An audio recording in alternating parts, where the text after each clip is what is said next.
unpacking all that fun, boring stuff that you hate. Oh, Like that's when you right. You move like and you gotta moving. unpack all your stuff. Like, yeah, I need a vacation. Like From already. moving.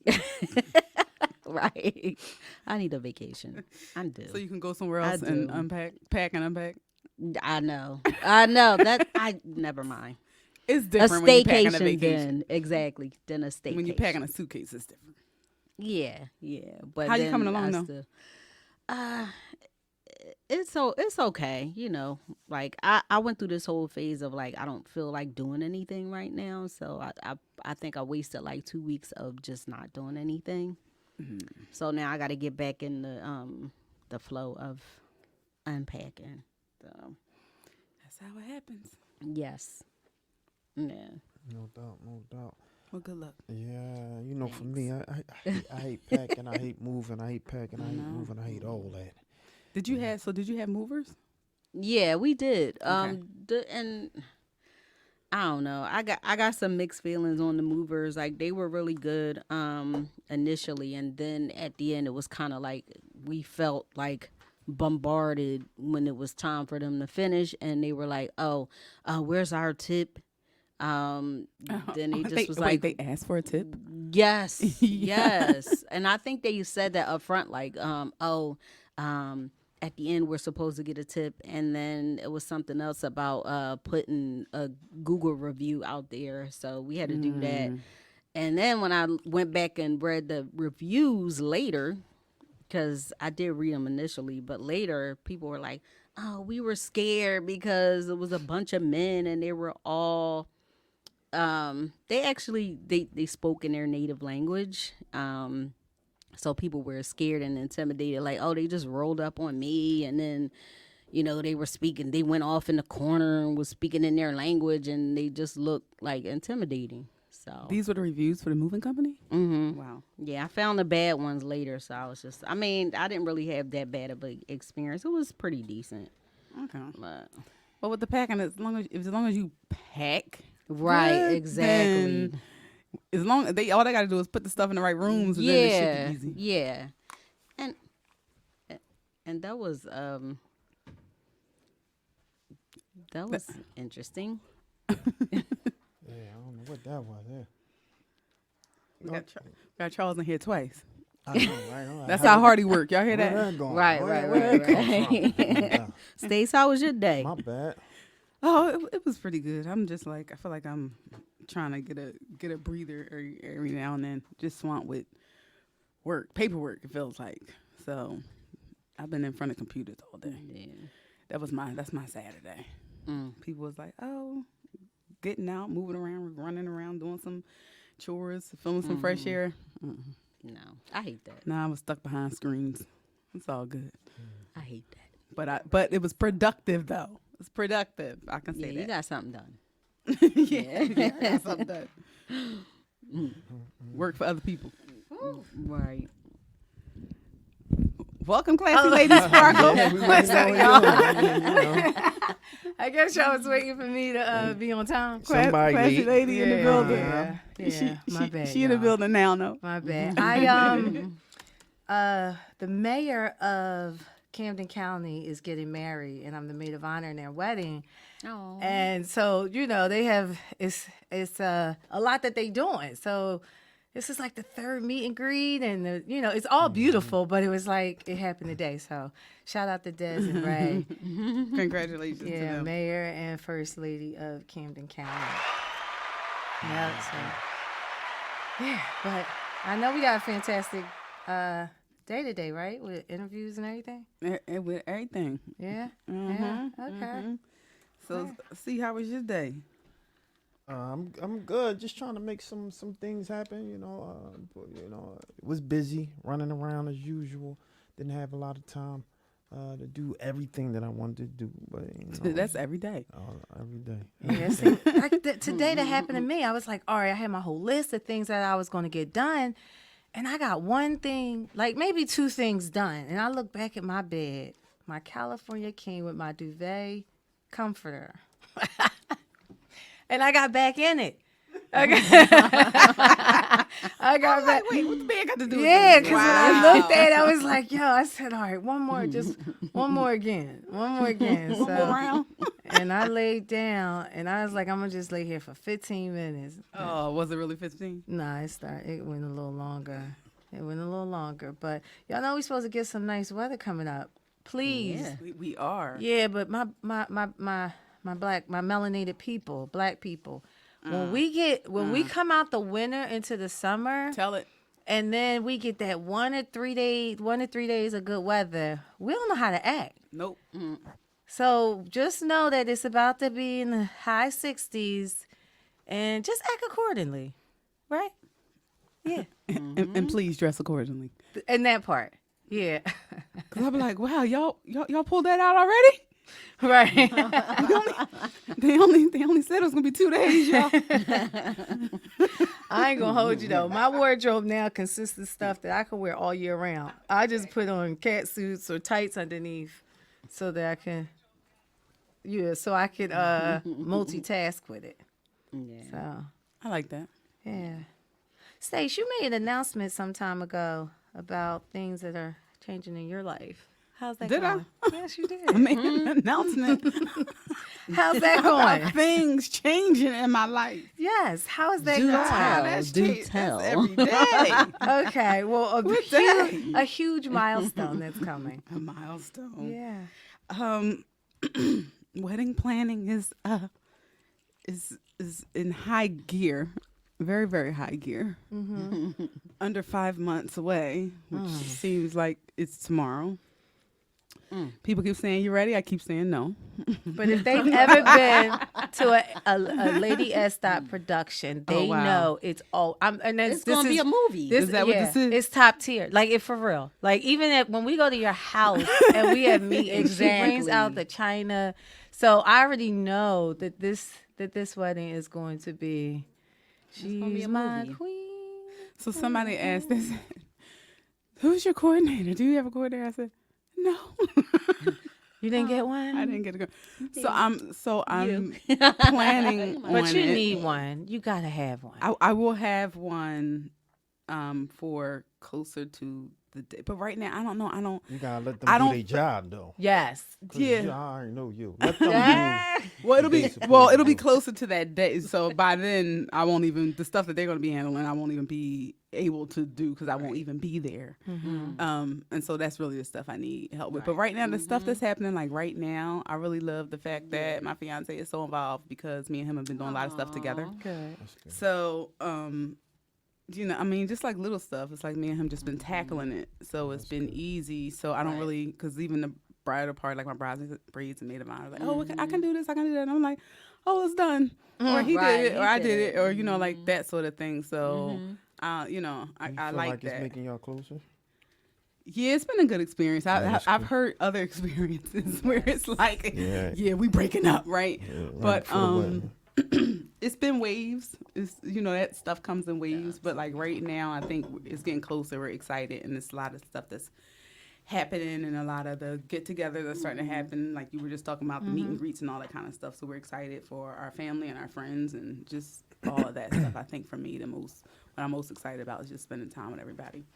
But that's just the biggest thing. But the planning, I think I'm all right.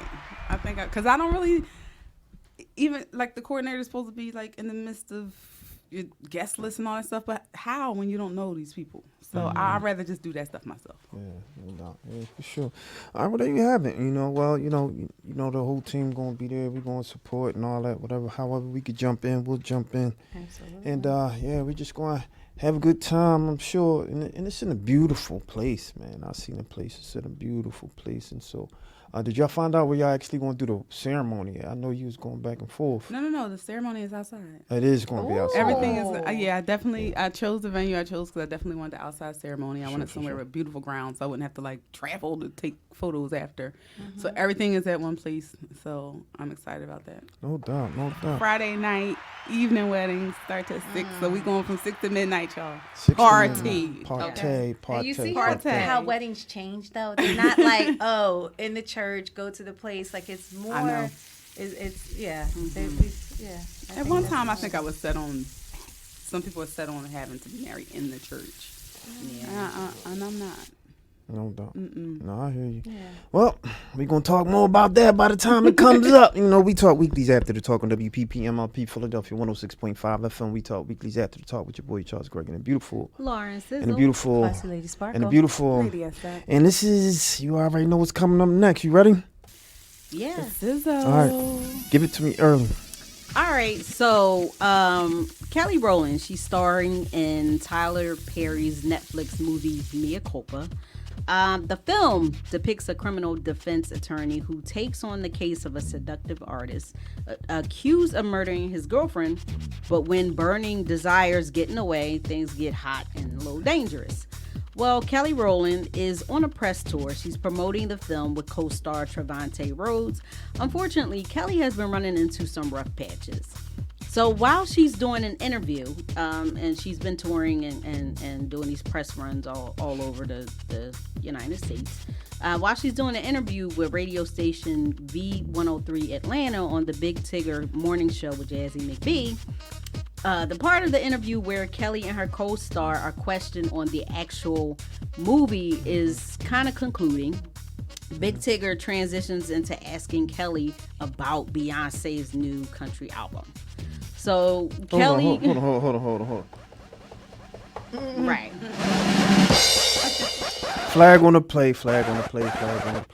Hold on. So Tigger asked Kelly on her movie tour about Beyonce. About Beyonce and the country album and all that. So he tried it.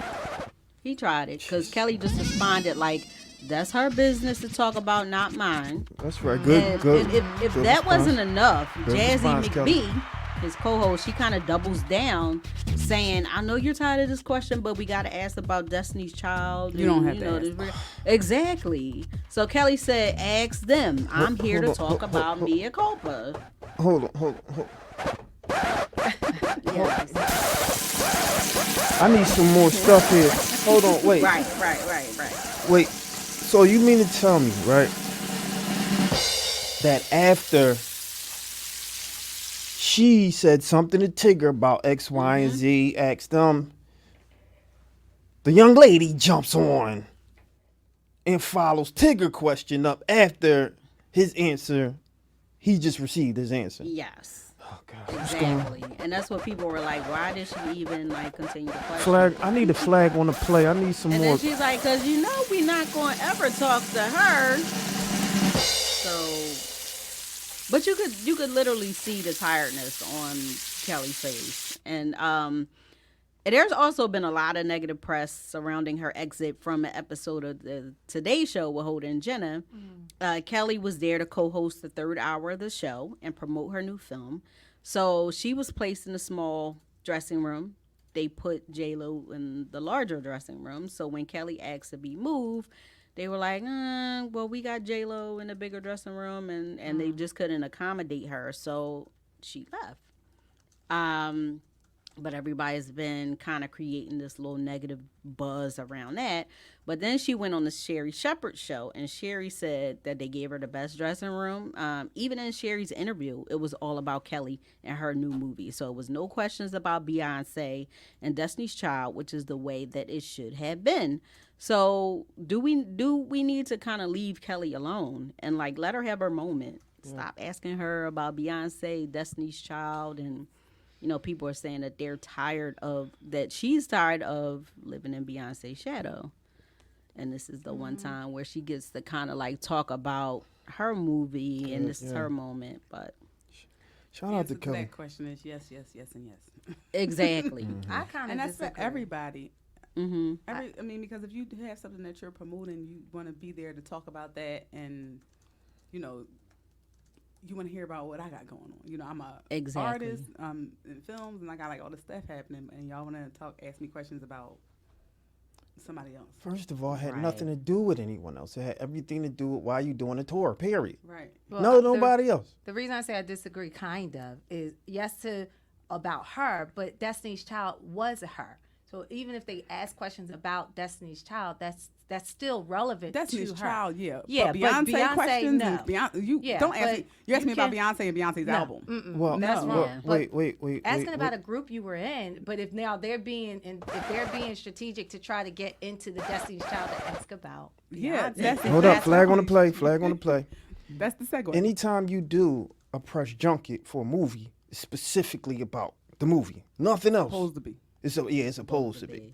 So as journalists as we are, we would know better not to ask them unless they open the door for it. Then we can kick the door in and start talking about it. But Fair enough. You're But I not think supposed to be doing holistically, it. I was answering it that what she does different, just because of an interview with Kelly Rowland, Destiny's Child was major. Yeah, We can that ask was questions, but people No. want to know about Beyonce and get out of here. Kelly got her own, her own legend icon, and her own renowned name. Anybody attached to Beyonce is going to get Beyonce questions, but it shouldn't happen like this. Now think about it.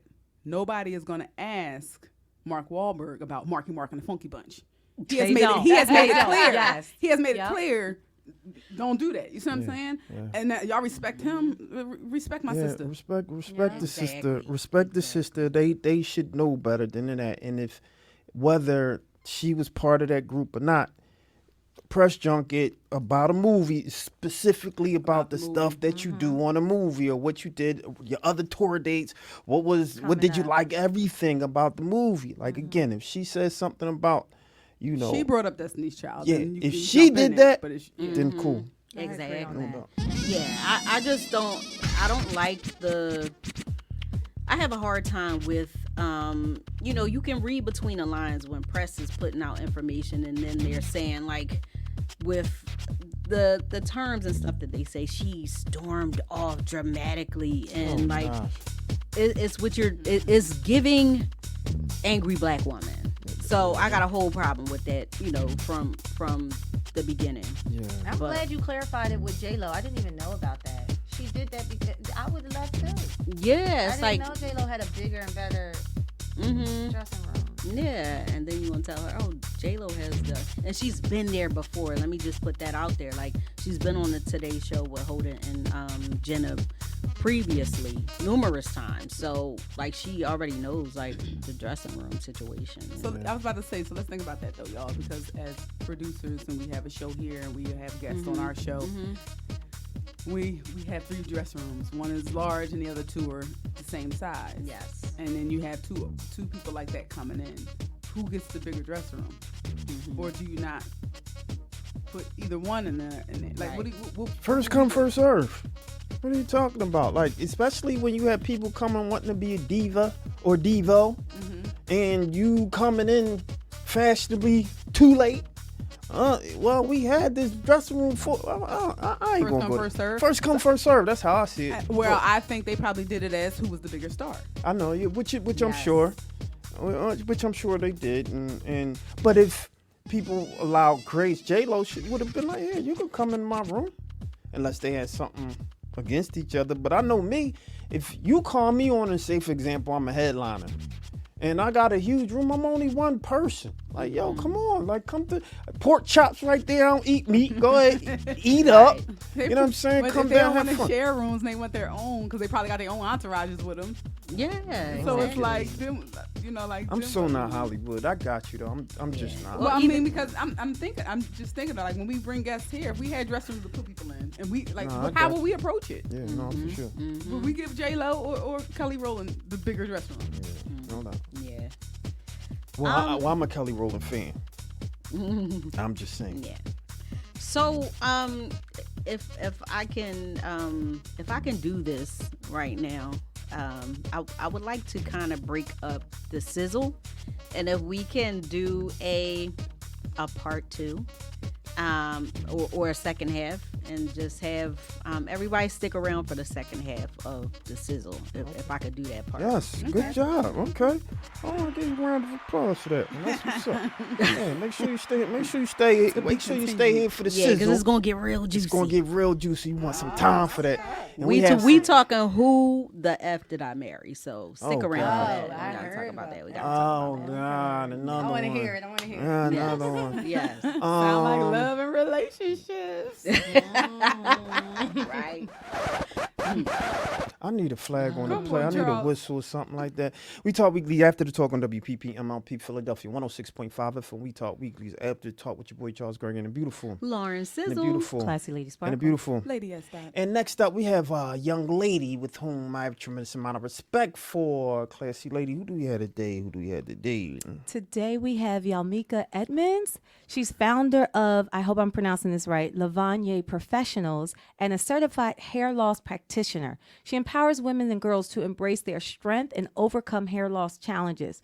Through her holistic approach, she combines hair restorations expertise with motivational speaking and advocacy for self-improvement. Yamika's compassionate understanding of the emotional impact of hair loss allows her to restore hair and instill confidence, offering valuable insights for her audience. Y'all already know what to do. Let's give a warm We Talk Weekly welcome to Miss Yamika Edmonds. Hello, how are you? Is it, yeah, hold on. I just want to make sure we got your name right. Is it Yalmika, right? It's Yalmikia. Oh, Yalmikia. Yeah, we want to get this sister Okay, name right. Yalmikia. Yalmikia. That's right. Okay. No doubt. No, how are you, my sister? How are you? I'm doing well. I'm sitting in my car because I was at a close friend of mine's. She turned 40 today. So I had to step away and come sit in my car. So I hope you guys can hear me well, but I'm excited to be here. No, we hear you really well, and I just gotta tell you, I'm feeling the hat. Looking you know, beautiful. I was going to I tell love you. the hat. Yes. You Whole know, ensemble. absolutely. So I'm a wardrobe stylist, and and one of my favorite colors is like red, right? And so that kind of like palette, that genre of red, from the oranges, the hots, and the scarlets, all of that good stuff, right? And so why don't we talk a little bit about what you're wearing right now? Because I just got to give a nod to all my fashion folks. So let's talk a little bit about what you're wearing. Yep. So what I'm wearing right now is a sweater dress. If I could stand up, I would show you. But it's kind of like little the cutout. cutout. Okay. Oh, And I need that. I have short hair. So I love wearing my hair short. But I love me a nice fedora. Yeah, I love me that. I love fedoras. And I have this red clutch. Mm. And I have on some red and cream pumps. Yeah. So Let me see. You gotta let me was getting ready see. to say, you gotta gotta show let me it. see. You gotta let. Unless they too hard to get back on. Shoe can. yeah, they Shoe kind of can. complicated. All right, don't worry about it. Then I get it. I know. I know the challenges. I know the challenges. No doubt. No doubt. I'm sorry about that. Nah, that's all right. That's all right. But look, one of the things that we like to do is to start from the beginning, and since you brought up hair, let's start there, and what got you into that, especially the health and wellness of it, and let's talk a little bit about your journey. So I started out as a licensed cosmetologist, and I've been in this industry since 2004. I've been doing hair for a long time, and I had a moment. And this it's going to get personal because where I got to where I'm at now, I had to go through something personal to get to where I am. Okay. And so being a licensed cosmetologist for so many years, I kind of found myself in a space where I kind of wanted to get away from doing hair because it became kind of redundant. Got you. And I'm the type of person where I like to be challenged and I get bored kind of quick. And so I had a moment in my life where I went through a toxic divorce. And that's when I had my aha moment. So I got bored in the industry. And then I was going through a toxic divorce. So what I did was shut down my salon for 2 years. And I sat still until I had to figure out what I wanted to do next. And hair loss came to my mind. And how that came to my mind was I was praying and I was like, I need to figure out what my next step is going to be. But whatever my next step be, it has to be something that is going to not require me to be behind the chair for 10 hours and to make the amount of money that I was making then. I wanted to make that in like one day. So I was praying and I was like, God, I want to be able to work smarter and not harder. And hair loss just kept coming to my mind. Mm. And so after I had started having the thoughts of, hair loss, I ended up mysteriously receiving messages and emails about hair loss centers. And so I started saying, okay, God, he answering my prayers. And so I ended up going back to school to become a certified hair loss practitioner. I went to New York. I was there for about 6 months, back and forth, because I'm from Baltimore. And I ended up becoming a certified hair loss practitioner, and then I got into hair restoration. Now, when I got into hair restoration, I did not know it was going to be the way it was. And what I mean by that is women telling me their story, women telling me that they were having suicidal thoughts, um, women telling me that they going through divorces like I had, women just telling me a lot of their stories, which was leading to them losing their hair. And of course, medical conditions such as cancer. And so I had another moment and I said, if I'm going to go and do this, I need to go all the way and do it all the way. And so I just said, I'm going to figure out how I can open up a hair loss center. And I started doing the work, and I had started putting systems in place. And the systems that I was putting in place was very challenging. But I believed that if I was going to go down this route, that I needed to have these systems in place so that our demographic would be able to benefit from our services. And all of this took place from about 2017 up until literally last year. We had our grand opening in October. And dealing with women with hair loss is depressing. It's very it can be very challenging. It put me in a space where it made me realize that wow, it's a lot of women out here that's going through hair loss, that's losing their hair, and I would never thought that people's hair can come out from the stories that they were telling me. And their stories inspired me and pushed me into taking my business to the next level. I had a hair salon. As I stated before, I shut it down. And when I opened back up, I opened up a hair loss center. And so that's where I've been. In 2020, I opened up a small hair loss space. In 2021, I opened up a bigger location. In 2022, I opened up a larger space. And here in 2023, which was last year, I opened up a 1,500 square foot location where now I had 2 employees. And so the story, it really took some time. It took years. But that's pretty much where I'm at. And even with me providing these hair restoration services, I decided that since I'm already a speaker, I might as well use my platform to help women who are experiencing hair loss.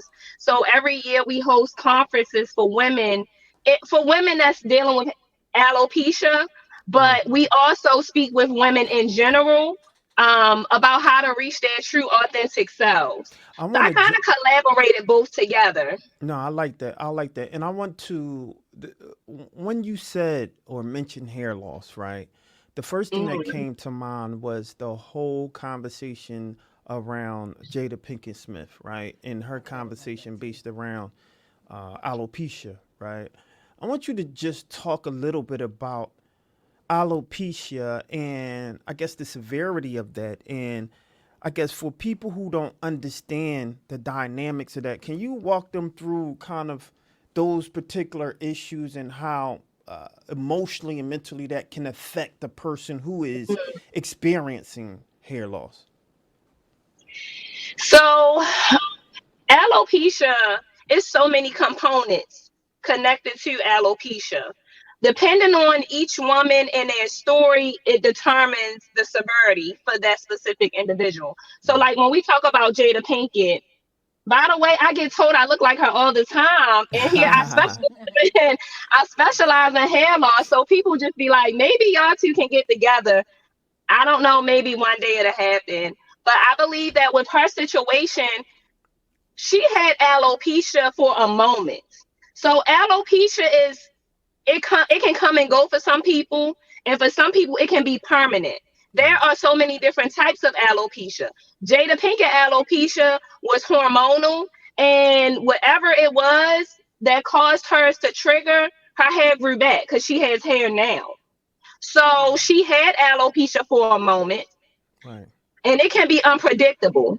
So the severity behind her specific story at that moment in time, and her hair came back. So if she felt what she felt during that moment in that period in her life when she had alopecia, you can only imagine what it's doing to women who can't grow their hair back at all. Right. Right. Right. And so, as I mentioned before, I had clients who wanted to commit suicide. Wow. I had a husband of mine who came to me and told me I saved their marriage. And in my mind, I'm like, wow, I would not have ever thought that alopecia can mess up a home to that degree. Yeah. Now, on the outside, when we see people with it, we don't think nothing of it. We just think, oh, they got hair loss or they have alopecia. We don't know the cause behind it. That's a whole other thing, though, because if someone is taking chemo or they taking some type of medication, that's one thing they already got to deal with. And then you got to look at yourself with no hair. That's the second thing you got to deal with.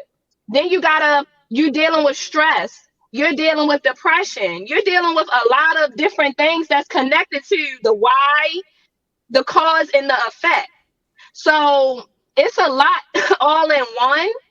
But what I can say is what I noticed that what every woman have in common that has alopecia, whether it stays or whether it is permanent or temporary, is that they all create a false narrative about themselves. And this false narrative that they create, it could be anywhere from they have low self-esteem, they have no confidence in themselves, and then they even start creating stories in their mind that don't even exist. And so that's what caused me to say I want to speak to these women, because servicing them wasn't enough. I mean, they can come in and get these hair loss systems that we provide for them, but mentally they done created that story that's still living in their mind. And so now we had to go an extra mile or go the next step to try to help them unlearn those false narratives and those limiting beliefs that they put on themselves. Got you. So so not only alopecia, but hair loss happen in men also, right? And a lot of this isn't necessarily a death sentence, right? You can kind of come back from certain hair loss, right? And if that's the case, what would be some examples of routines or ways that, a young lady who might be losing her hair or one of our seasoned citizens that may be losing their hair, what are some of the routines, and does it differ from men or women? Is it the same kind of routine? Are men chemistry so much different than women that their hair loss may be a little harder to grow back? Like, can you walk me through that and explain that? Yeah. So with men, you have male pattern hair loss, and with females, you have female pattern hair loss. Now, with men, it's kind of different because I was challenged to pitch my business to men because I can service men too. And little did I know, a lot of men that are African American, because I do service like white men, Indian men, but African American men, the ones that I came in contact with, they don't like being bald. Yeah, no, for sure. Yeah. They want to do something about it. And so one of the services we do provide for men and women is scalp micropigmentation, which is called a hair tattoo. But the routines that a man would take and a routine that a woman would take would be, I would say, completely different. Really? Interesting. Yes. Because women, we personally, a woman with hair, we go through a lot to keep our hair or to Mm. maintain our hair. So for a woman who don't have hair, they gotta like work double.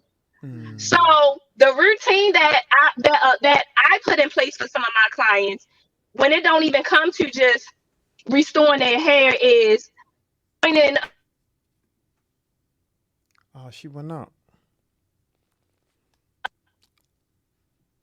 Maybe she got a call or something. There she go. She went back out. And so there she go. Can you hear me? Now I can. Okay, so they join in town hall meetings, groups. Somebody must be really calling her. They like, yo, I'm trying to talk to you right now, but I'm having an interview. We talk weekly. She trying to talk to Charles Gregory, y'all. Stop calling her. She need to talk to us right now. But I find it interesting until she come back on. I see her, then she must be having some connection issues. But I find it interesting that there are certain things that men and women truly differ from. You know, in terms of routines that make themselves better. I'm Or, sorry, or guys. that's Please all right. forgive me. No, that's all right. That's all right. Go ahead. I'll let you finish. Yep. So yeah, um, some of the routines is joining groups, support groups, town hall meetings, a healthy diet. Another part of the routine is pretty much like maintaining your mental health, honestly, because that's where it starts at. When it comes to men, to be honest, a lot of men, when they begin to lose their hair, they don't really think about a routine. Right. Most of the time, I don't think a man really put a routine in place when they dealing with alopecia. They just go shave all their hair off and they go Yeah. on with their day. Right. Right. Right. Women, on the other hand, they have to go through a routine, whether they realize it or not. They going through a routine. So when we talking about restoring their hair and their mental health, it's a collaboration between the two that requires a daily routine, because even though you physically doing something about it, you still got to have something in place to help the mental side. Yeah.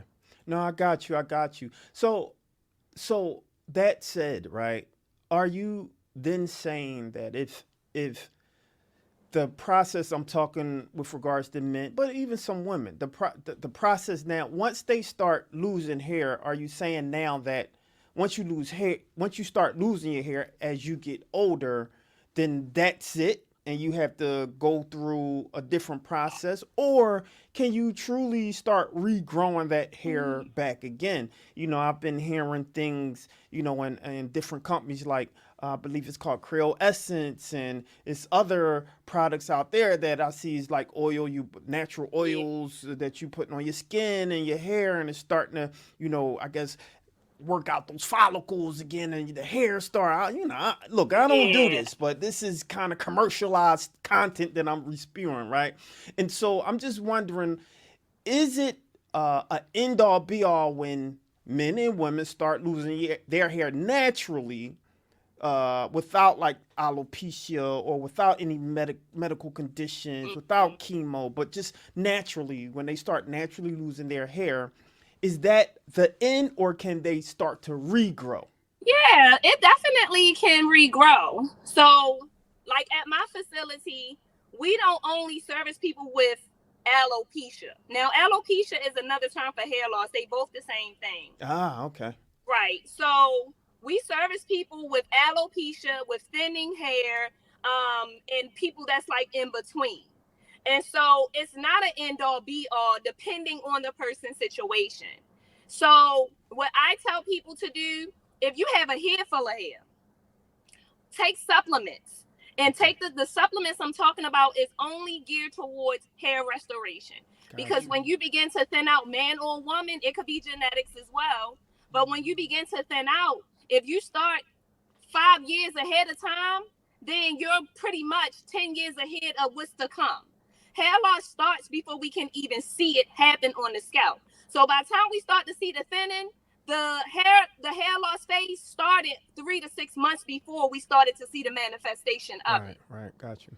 But it's not an end all be all. So it's this service that we provide called a trichoscopy, where we can look at the scalp with a microscope and the clients get to see their follicles. We get to see what their scalp look like. We get to detect if the hair is going to come out or if they're going to experience premature hair loss, and we get to actually stop it before it starts. So if the follicles are still active, then most definitely the hair can regrow. But if the follicles are no longer active, unfortunately, the follicle needs to be active in order for hair to grow through the follicle. Mm-hmm. So if a woman has scarring alopecia or alopecia totalis or universalis, which are different types of alopecia, the follicles are no longer active. That's when you see people with shiny, bald heads. Yeah. So when you see that, and I don't like to say bald because it just sounds so bad, but I'm going to say when you see people with shiny pain point, that's the sign that the person's follicles are no longer active. But if you see little black dots on someone's scalp, like if a man or a woman get their hair cut really low, like a number one, and you can see the follicles, you can see the little black dots on the scalp, that means there's still a follicle. Gotcha. But if you don't see a black dot, then the follicle is no longer there. So it just depends, to your question. It depends on the person and their situation. It's not an end all be all for everyone, though. I got one more question for you. I know y'all. I just want to let the ladies have an opportunity to speak. When it comes to, say, for example, women who have been, wearing kind of weaves, right, and they're putting the glue in their hair and taking it out, putting glue back in, and things of that nature. How damaging is that to the quote unquote follicle, right? But also, the edges is gone. Yeah, but that's where I was going. That's where I was going, right? Because they talk about the edges, right? And yeah, it's a privilege. It's a privilege to have edges these days. Yeah. So what is it? Is that one of those situations where once the edges are gone, they're done? And is it because of the glue? Like, why does that happen? I don't have to worry about edges per se, but I hear this conversation constantly. Well, do you have a young daughter, or do you have a daughter? I know. I wish I had. I kind of do. Yeah, I claim my baby girl. Yeah, no, for sure. It's good that you know this information now because you can't share it with them. But to your question, absolutely, glue is definitely damaging to the hair and the follicle. Relaxers are as well. That's something that I had struggled with pulling back from, because once I learned what relaxers do, consciously, I just was like, I don't want no parts no more, because that's a part of the problem. The hair glue around the frontal area, through the hair. If a woman constantly is gluing tracks, wefts on their hair, they definitely setting themselves up for traction alopecia. And if they continue to do it back to back, then absolutely the follicle will become damaged, and the hair will no longer be able to grow through the follicle. So I tell women all the time, if you like the way it tracks, at least give your hair a break. Our hair is so important. Yeah. And I will turn a person away real quick, because for one, I'm not doing me personally, I don't do tracks. I don't do that anymore because it takes too long and I just don't feel like it. I don't feel like it. But I just don't want to be a part of the problem, and I know the damage that can be done.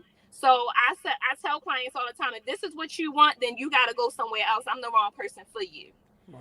I don't want to participate in doing glue and things like that. The only glue that I'm applying is the medical adhesive that I'm putting on my clients with alopecia. And they have to have no hair for us to use that type of medical adhesive. But yes, it can be damaging to the follicle, especially the edges, because our edges is our vellus hairs, which are fine hairs. And when we put in glue around that, or if we constantly wearing wigs, and the friction from the wigs is rubbing up against our frontal area where our thin hairs are, then of course the hair isn't strong enough. It's going to start to break off and come out. Wow. Interesting. Yeah. And just to piggyback off of what Charles said, a lot of us as Black women wear protective styles, and we think that we're wearing, like right now my hair is braided up, and we think that we're wearing this to protect our style if we go to the gym and all these other things. But over time, not just with weaves, but with like tight braids, tight ponytails, they start to pull as well. Do you think that there are any a lot of times we think that there's like a quick fix to get the hair follicles, or to be like, oh, I could get hair transplants or something, like bonded or something. Is there a way that we can really allow our hair to grow in a way that's still stylish, but in a healthy way? Well, I will say this: there is no right or wrong, because everybody lifestyle is different. Everybody want what they want. Some people still want the creamy crack relaxer. Some people want to go natural. Like, it's just no one way when it comes to hair restoration or keep maintaining your hair. What I like to tell people is do what works for you, but you know you better than me. So I always tell my clients, stick with something that is not going to compromise your hair. So like you wearing braided up braids and things like that, there's nothing wrong with wearing braids. But again, if you're doing those type of styles back to back, and you're not giving your hair a break, then that's when it becomes a problem. So like I too wear wigs. And when my hair was long, I did wear braids. But I did not make that my go-to back to back. I switched up my looks. But most importantly, I always resulted back to just taking care of my natural hair. So it's really no right or wrong way when it comes to the proper way to keep the follicles active. To be honest, you can do all the right things and still lose your hair. I've seen it. And because of aging, because of the chemicals in the environment we living in, a lot of things changed over the last 20 years that's contributing to alopecia. And the amount of women that's losing their hair now, it wasn't like this back then because of the environment that has now changed. So you can be doing all the right things and still lose your hair. Is it true that men who wear a lot of baseball caps, they too have that same problem, because what you talked about with the traction around the hairline? Baseball caps, yep. Oh, So men who are, a lot of times what I've noticed over the years, doing consultations and just research and studying, men who have alopecia, they go to the gym a lot, they wear a baseball cap. Yeah. And it was another thing. Of course, it was genetics, but their hair loss, it could be the same thing. I mean, even though they are male, they still have follicles. And so certain things within the body, what they discovered is that when you work out a lot, you begin to experience hair thinning, then hair loss. Interesting. And so yeah, and it's a lot of things that's connected. You think you're doing something, you are. When you're working out, you are doing something. But it's like when you're taking the medication that the doctor's prescribing you, they giving you something to treat one thing, but it's causing another issue. So a lot of women, they are losing their hair from taking medication like high blood pressure. I have a lot of women who have lost their hair due to it's called induced alopecia, and that's specifically contributing from medications that causes the hair to come out. So you taking blood pressure pills, or you taking pills for lupus and thyroid to help with your immune system, your hormones, but it's causing your hair to come out. So it's almost like it's really just kind of a catch-22 thing. Yeah. It's really hard to really say this is what you need to do to keep all your hair. I can't tell you, because to be honest, I've seen people who did everything and they lost their hair. Still lost their hair, yeah. Yeah. So I have heard, and maybe I'm jumping in deep waters at this point, but women, I think my mom told me, like, after she had me, her hair grew or something like that. And then I hear others that after they have a child, they lose their hair. Yeah, their hair fall out. Is there some type of psychology behind, not psychology, but some type of chemistry behind that? That, once, you have a child, either you grow or lose your hair. What is the impetus of that? It's the hormones. Oh, okay. So it's all hormonal. So when a woman is pregnant, the baby is taking all of her all of her Gotcha. nutrients, everything that she needs for her own body. The baby is now taken up with the mother needs. And so that's why sometimes when we are with child, we get emotional, we feel in a way, we get easily upset. It's just a lot of different things, but it's hormonal. Right. So when a woman begins to lose their hair after giving birth, it's because of all of the nutrients and all of the things that she needs the baby had got. So it don't just be just your hair loss that women are experiencing after giving birth, but you also can get the scalp disorder. It's called seborrheic dermatitis, Right. where you just get real bad flare ups on the scalp of yeast buildup, and it's like a yellowish buildup on the scalp.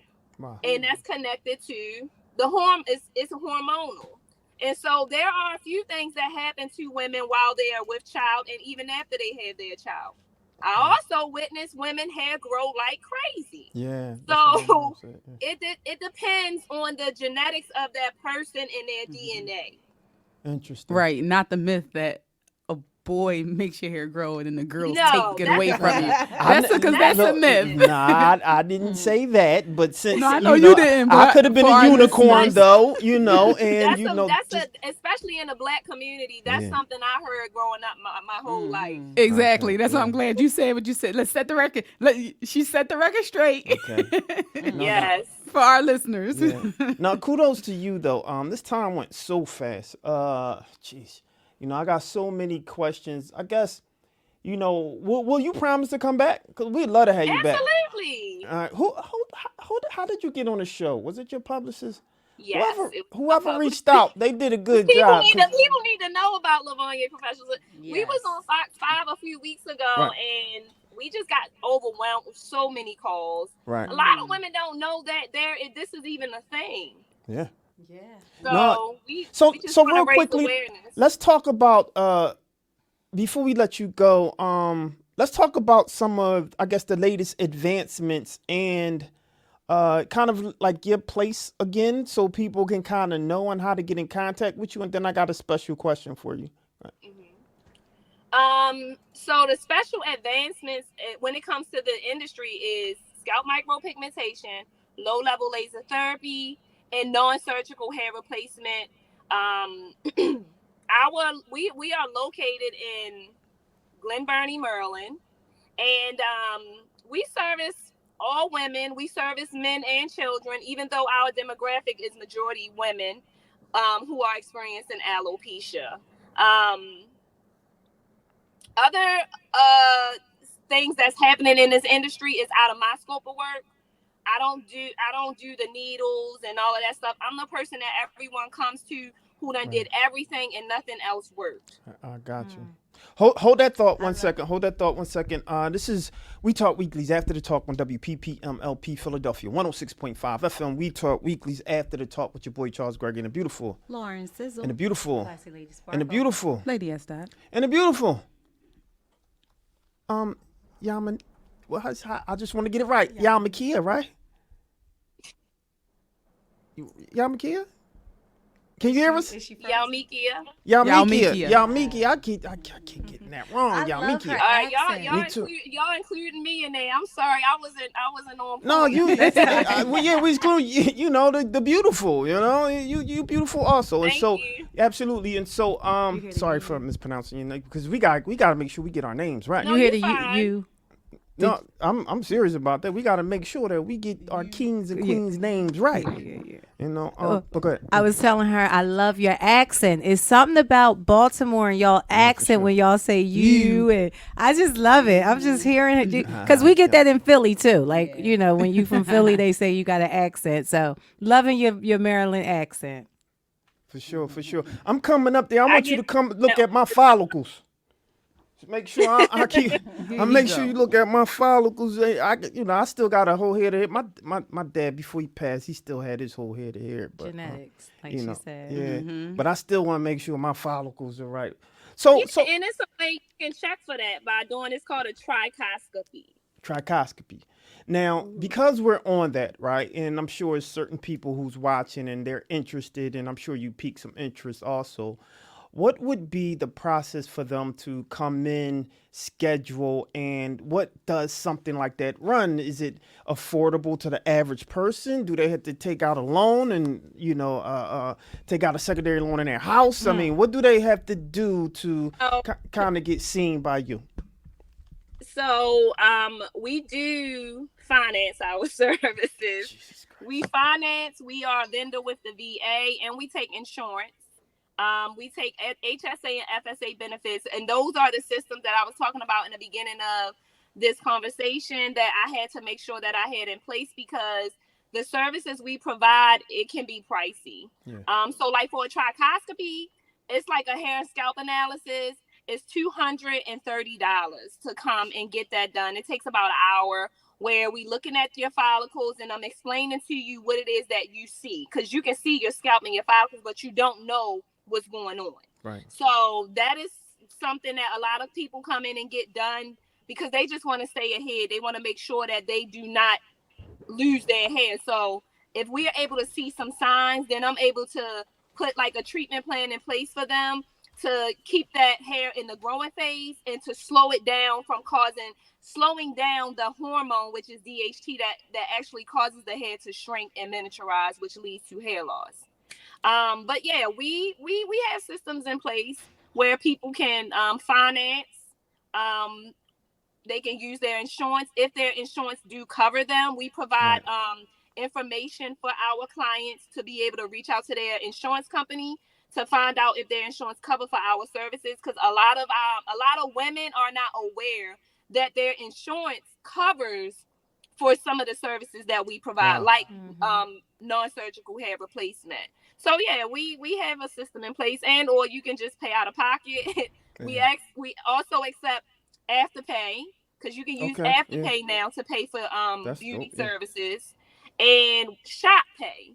So we Oh yeah. have a lot of stuff in place for people to be able to utilize our benefits. And most of us, we have like these secondary options like Afterpay, Shop Pay, Yeah. Affirm, where we can use that money to pay for services. And so I thought to myself, since I'm able to incorporate that in my business, I might as well, pitch that to my clients and let them know these are your options. Because if a client come in and they want to do a hair loss system, they're going to spend anywhere between $1,200 to $2,200. Wow. But the No, units that we provide for them, it lasts over a year. So it's an investment. no, that's great. That's good to know. And I'm sure those who will be watching this over, they will be glad to know that there are some options and even potential insurance might be able to cover this. The last question I have is what's the one thing that no one else knows about Yalmikia? I got it right that time, right? That you can tell us here on We Talk Weekly. I mean, you go in, you showed us your little clutch, right? So I want you to dig all the way down in that clutch. And I want you to tell us the one thing no one else knows about Yalmikia that you can tell us now on We Talk Weekly. Would you scrolling through your phone trying? Oh, you really going through your clutch? Okay, you let us know. There we go. I like that. So it's funny you asked me that question because before I got on, someone tagged me on Facebook of a picture of me. Well, not tagged me, but they commented on one of my pictures from back in 2017 where I opened up my hair salon. My hair salon was in the neighborhood that I grew up in. Right. And when I was little, I always used to say, this is going to be my hair salon one day. So I would go to this corner store and like buy candy and chips and things like that. And I would say to myself, like, this is going to be my salon one day because I just always loved hair. And I ended up opening up my salon at that same location, the store, which was at the bottom of the block that I grew up on. And so to your question, one thing that a lot of people don't know about me, but they're going to know now is that I am a firm believer and a lot of people say this, but I don't think people really believe it, is that I know who I am. And I know who I am so much that what I speak, I know it's going to come to pass. I know it's just going to happen. So I believe in what I speak out my mouth being a fact, being the absolute. Like, it has to happen. And so that's one thing about me. Anything I touch is going to happen for me, and I know it. And so that's something about me that I don't really share because, and not that I care, but I know sometimes it can be intimidating to people, and a lot of times people live in false narratives and have limiting beliefs. So when I speak the way I speak, people really look at me like I got 5 heads on my shoulder because I speak what I know to I be know true. that. I know that's right. Well, one thing I know to be true is that we love you and we appreciate you for being on the show. Yes. We talk weekly. And one thing that we always say is once you come to the show, you're a friend to the show. So you're always welcome to come back. But I think we want to bring you on more often to be our, our specialist, our I would love to. yeah, for sure, for sure. Why don't you tell everyone how they can get in contact with you and all that? Because you're not too far from Philly. So we might. No, I just was in Philly, and I'm Yeah. about to be coming back up there in 2 weeks. You make sure you reach out. Yeah, for sure. Absolutely. So you can, and this is long. I might gotta put it in the chat, but you can follow us on Instagram at Lavanye Professionals, and Facebook is the same thing, and our website. If you go to our website, Lavanye Professionals. Okay, so I just got an affirmation that says I see myself and I love myself. For sure, for sure. Facebook is Lavanye Professionals. Instagram, Lavanye Professionals. My website is Lavanye Professionals. The professionals have 2 F's in it. F says in Frank, though. If you go on our website, there is so much information there. You will learn more about me. You will learn about how my business has became even a thing.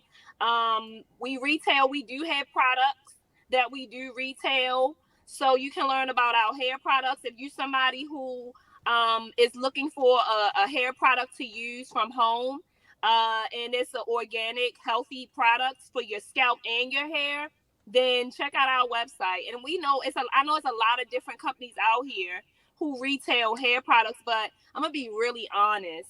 My conscience will not allow me to sell a product if I know it's just not gonna be a thing. And I know some people are selling products because it's like a trend, but like our products that we retail, I literally traveled to Texas, met with chemists because I really wanted to create something that was solid. The foundation was solid and concrete, and it's going to really help and work for people. And so when you order products from us, we ship our products with a thank you card with affirmations, and on our bottles, on all of our packaging for our products, it also comes with affirmations. So remember what I said, I speak what I know. Right. So I incorporated that in our products as well. So when people order from us, we are challenging people to speak what they feel about themselves by using the thank you cards that we sending out with our products. Wow, hold on, give you a round of applause right there. Well, my sister, we really appreciate you. We love you. We wish you the best in all your endeavors and everything that you have to offer. And I mean, you constantly growing. So you started small, got bigger, bigger, and bigger. Now you super boss. I'm sure you intimidating them men. You a boss now, super boss, but we really appreciate you and we support you. And so anything that you want from us, you think we can assist or help you with, we definitely here for you and we'll be reaching out. Thank you so much. I really appreciate it. And the same here. If there's anything I can do, come back and speak, because I am a speaker as well. I can speak to women and young girls because I do mentor young women as well. For sure. Yeah, I love to be able to inspire, so that's. So why don't we end with that then? Why don't you look in the camera, look at all the potential young ladies who will be watching and looking at you and looking up to kind of your success and the road that you have paved, and why don't you tell them something, leave them with something? what I would say is trust yourself, know yourself. There's a lot of things that's going on outside of us and around us that's pulling on us that can be very confusing. But the most important thing is spirit don't lie. We all have a spirit. And so if something don't feel right here in your gut, trust what you feel. You may can't see it, you might can't touch it, but trust what you feel, whether it's good or bad.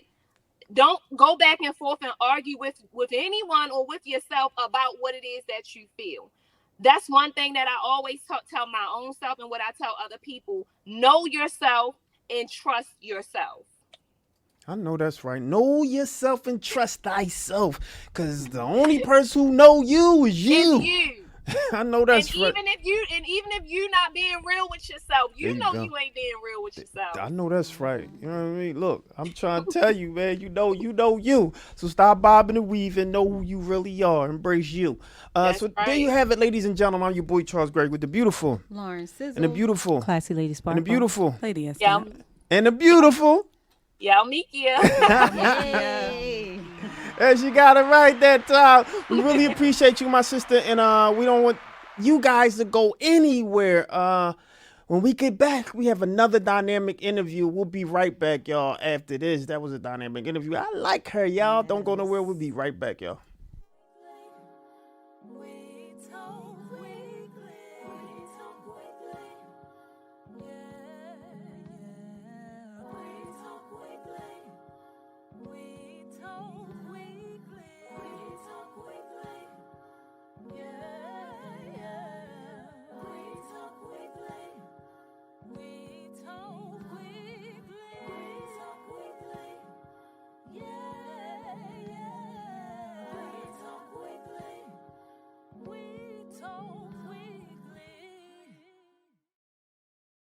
We Talk Weeklies after the talk on WPPMLP Philadelphia 106.5 FM. We Talk Weeklies after the talk with your boy Charles Gregory and the beautiful and the beautiful and the beautiful.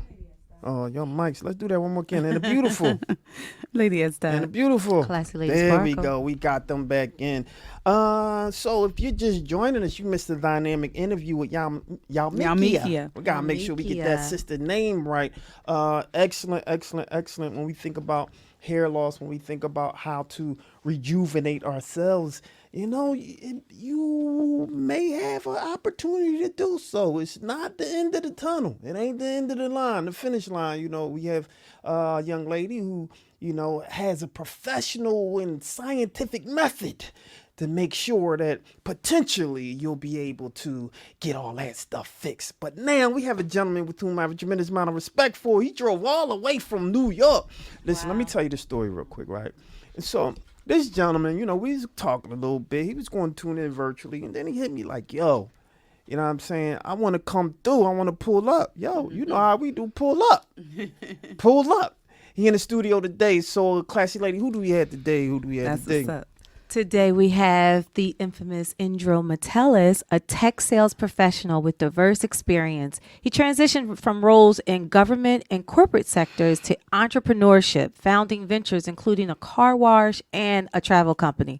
His journey led to Favela Boys Apparel, combination fashion, travel, and philanthropy to uplift the underserved communities. Y'all already know what to do. Let's give a warm We Talk Weekly welcome to Mr. Andrew Metellus. Yeah, it's Favela Boys, right?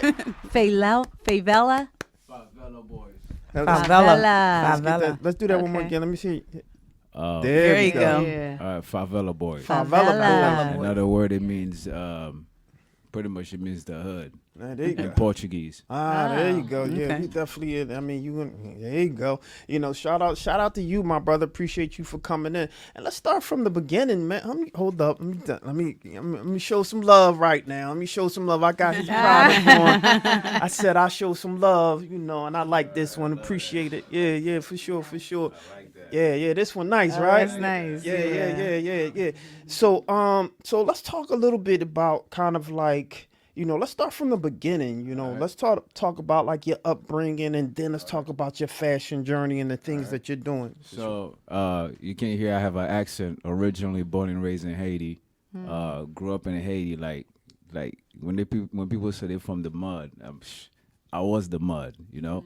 So born and raised in Haiti, and then I moved to Brooklyn, Crown Heights, and then Hollis, Queens, and I moved to the suburbs of Philadelphia. Sure. So I can talk about from like the third world country, from the inner city life, and to how it is to live in the suburbs. So that's how I came up with this idea for Vela Boys too, because I realized that there's beauty in the struggle, right? There's beauty in the inner city. There's like the inner city has so much beauty in it. Like we're aware of the hip hop.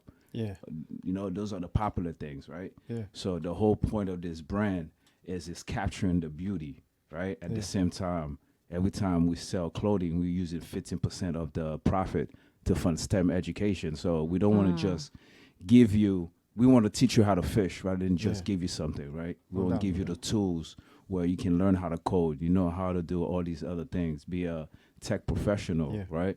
So you can go out and hunt for yourself. You don't have to wait on anybody else, because we are not all going to be athletes, right? Yeah, no, for sure. So, Lady Esther, I'm going to fix your mic real quick. But as she's doing that, I want to talk a little bit about that idea, that concept of STEM, and some of the things that you're doing based around that. Because one of the things that We Talk Weekly does, we amplify those skills based around STEM and STEAM education, right? One of the things we say, because we are within the arts, right? We say the arts make STEM sexy, right? We are what amplify or give a platform for people that's within those fields or those professions that had the ability to talk about some of the things that they're doing, right?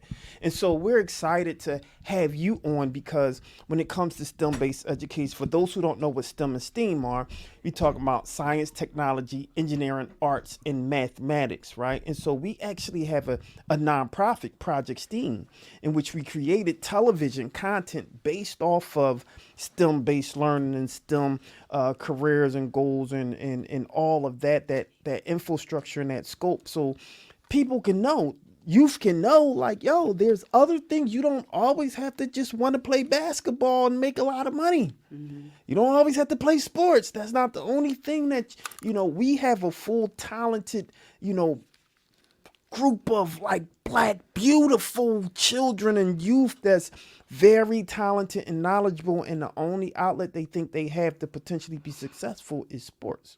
So I want you to talk a little bit about why you started, the brand, and why you believe it's so important to support STEM-based curriculum and ideals. Correct. So the primary reason I created the brand is because it's like the favela. That's a Brazilian term, right? From like favela is pretty much in Brazil. That's the term, right? Right. And growing up, knowing myself and seeing like how Black children, especially in like Brazil, even Colombia, there it's worse than America, right? And they don't have any opportunities. You go somewhere because you from the U.S., you're the only Black person in these spaces, right? Yeah. And then you see how others are treated the same complexion as you are. So I was like, hey, how can I make a difference?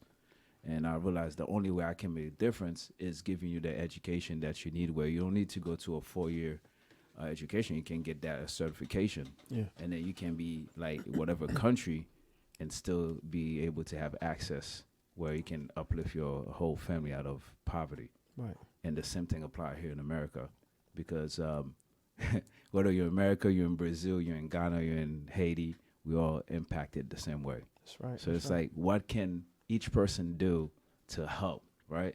And the way I found it, I say, hey, listen, we spend billions of dollars, especially Black people, we spend $billions of dollars in clothing, right? And my thing is, how can the way I thought about it is, since we buying clothing anyway, why don't I make it look cool, also have a message in it, that's the beauty, and also at the same time give back. Yeah. So it's like all in one. Because everything, even from the logo, everything is pretty much saying, hey, that's the hood. Yeah, no, for right? sure. Yep. And yeah, that's pretty much what it is, because we're already doing it already. Yeah. But why don't do it on a positive note? Yeah. But why STEM? Why STEM? Yeah, why STEM? The primary reason for STEM is because STEM is the future now, right? Yeah. If you look at cybersecurity, That's right. you look at even self-driving cars, Yeah. right? All these things need somebody to do that, right? And also, right now, currently in the U.S., we have so many opportunities that are open, and they're going to India to get people to come here to do these jobs. Yeah, that's and right. the thing is, a lot of these roles, we have a lot of roles that are closing right now because of when we talk about Chat GBT. Well, you're talking about our AI Yeah. closing a lot of opportunities, but at the same time, it's creating other opportunities. right. You just need to have that skill set for those new opportunities, and that's where that comes in. Because and also if you really look at it, STEM education, right, is a great way because to pretty much what the underserved community to really meet the middle class or upper class, right? Because everybody's starting at the same pace, right? Yeah. So it's like you have the skill set. Doesn't matter what color you are. You are going to have opportunities where you can either do it yourself or they're looking for people no matter what skin complexion. You got the skill. You're gonna get that role. Yeah, and I'm glad that you brought that up, and I want to just echo that because when you talk about people of color, right? People that fall under that BIPOC community, that falls under that colorful community, oftentimes we're last Yep. when it comes to getting the resources or getting the information, getting the knowledge, right? What I think is happening right now that we're at a at, the, at we're at this crossroad where there's a digital revolution that's happening that's equalizing the playing field. AI is that. And when we think about just simple things, I won't say simple, but outlets or resources like ChatGPT, that's one of those equalizers, right? The problem is people are super terrified or scared of, oh my God, they're going to take over jobs and they're going to do that, and they're pushing back. Well, the problem is, ladies and gentlemen, is that if you don't jump on this train, it's leaving without you. So at the very least, you want to understand what's going on so you at least had the ability to have those resources and fight with it, right? It's not taking jobs, it's creating. And so if you understand, like, just going back to STEM, science, technology, engineering, arts, and mathematics, this is technology. It's all technology. Engineering, prompting, understanding. This is a lot of stuff that doesn't take rocket science to do. It's just you putting yourself in that situation, that space, so you can start to understand and do this stuff yourself. I mean, I see you shaking your head. Would you like to? Listen, you just like speaking my language, man. You speaking my language because a lot of people are afraid. But if you look back, you look at the history. That's the same thing. What early in the 90s or 80s, they thought about computers. Right. They thought, hey, computers gonna change the game and you're right. gonna lose jobs and everything, right? But guess what? How many opportunities having the internet have created? That's right. To the point where it leads into app application and stuff like that. Now, that's the same thing. You just gotta get that skill, Right. so you can be able to, like you said, get on the train, not be left behind. That's right. That's right. So that's what we're trying to do here. Yeah. And I want you to, someone, Upscale PR, she said, I just stopped by to see who you had as a guest today. So glad I stopped by. This is so smart. STEM and clothing. So dope. So she giving you kudos for that. Thank you. Absolutely. And one thing I want to do, and Lady S. Dot, and we'll make sure our not our publishers, but Sheila, who you've been corresponding with, stay in contact with you, because what I want to do for you is walk you through the idea of NFC technology, right? And so we'll be putting chips in your shirts or showing you how to do that so they can scan it and say that this is an official favela shirt, right? I like that. And so I want to make sure that I you, like that. yeah. See? So I want to make sure that you kind of have an understanding of that technology, just to enhance the idea of what the clothing is based around STEM. Correct. All right, and so we'll talk a little bit about that. So I want to do that for you. And so, let's talk a little bit about kind of like your upbringing, though. Correct. And because you were all over the globe pretty much. So let's talk about kind of like your family and what they instilled in you, and how you transitioning and then leaving home, getting pushed out the bird nest, or you flying, so to speak. Correct. How was that experience, and how did the family feel, and how do they feel today?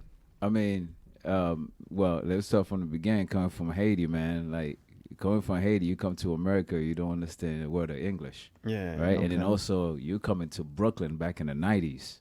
And the Brooklyn you know today. Yeah. Right. So it's like that gritty Brooklyn, that yeah. that best style than Biggie Smalls Brooklyn, right? So you there, you trying to learn the language and trying at the same time trying to learn the culture, right? And all that is there's a beauty to it, right? The struggle, there's a beauty to it because you just gonna keep grinding until you get it, right? And you need that in order for you to communicate and navigate toward the country. So now coming from Haiti, you know, and nothing is easy in Haiti, right? And then you apply the American hardship from the inner city. At the same time, I'm seeing the hardship, but I'm also seeing the beauty in it because the beauty is where hip hop come from. That's where blues, jazz, That's right. all these That's other right. things come from, That's right? right. That's where Malcolm X come from, MLK come from. So all these Talk leaders, about we appreciate it. You can go on and say Michael Jackson.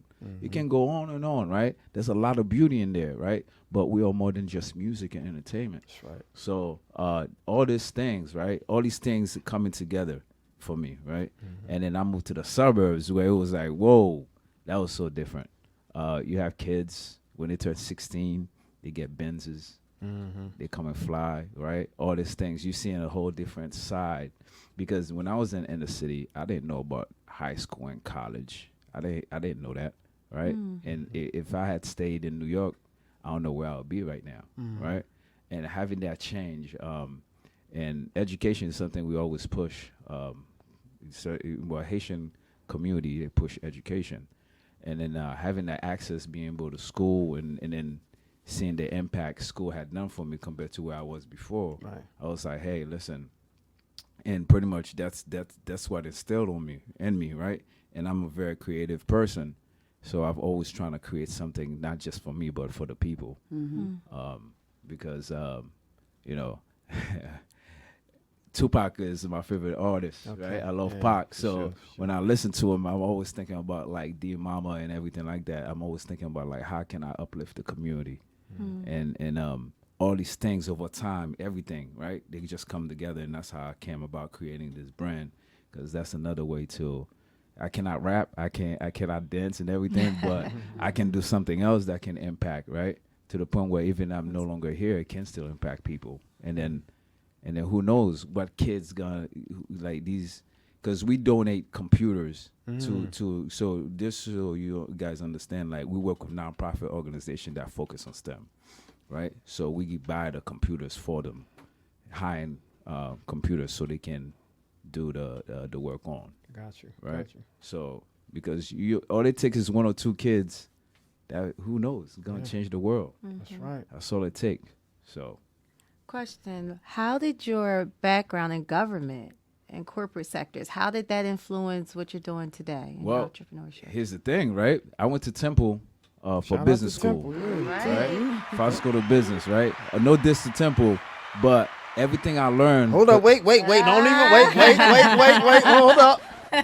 Flag on the play. Hold up. No, I got you though. But that's No, funny. no diss to Temple, but You surrounded by I know, alumni. right? to answer your Look at question- Lauren. She like, yeah. All right, hold up. I just got my. to answer your question, right? Yes. I did a nonprofit. I was AmeriCorps Vista. That's what I did, right? It was to the Department of Commerce of Philadelphia, and that's where I learned business. Oh, Right? nice. Everything I need to know about business is where I learned it.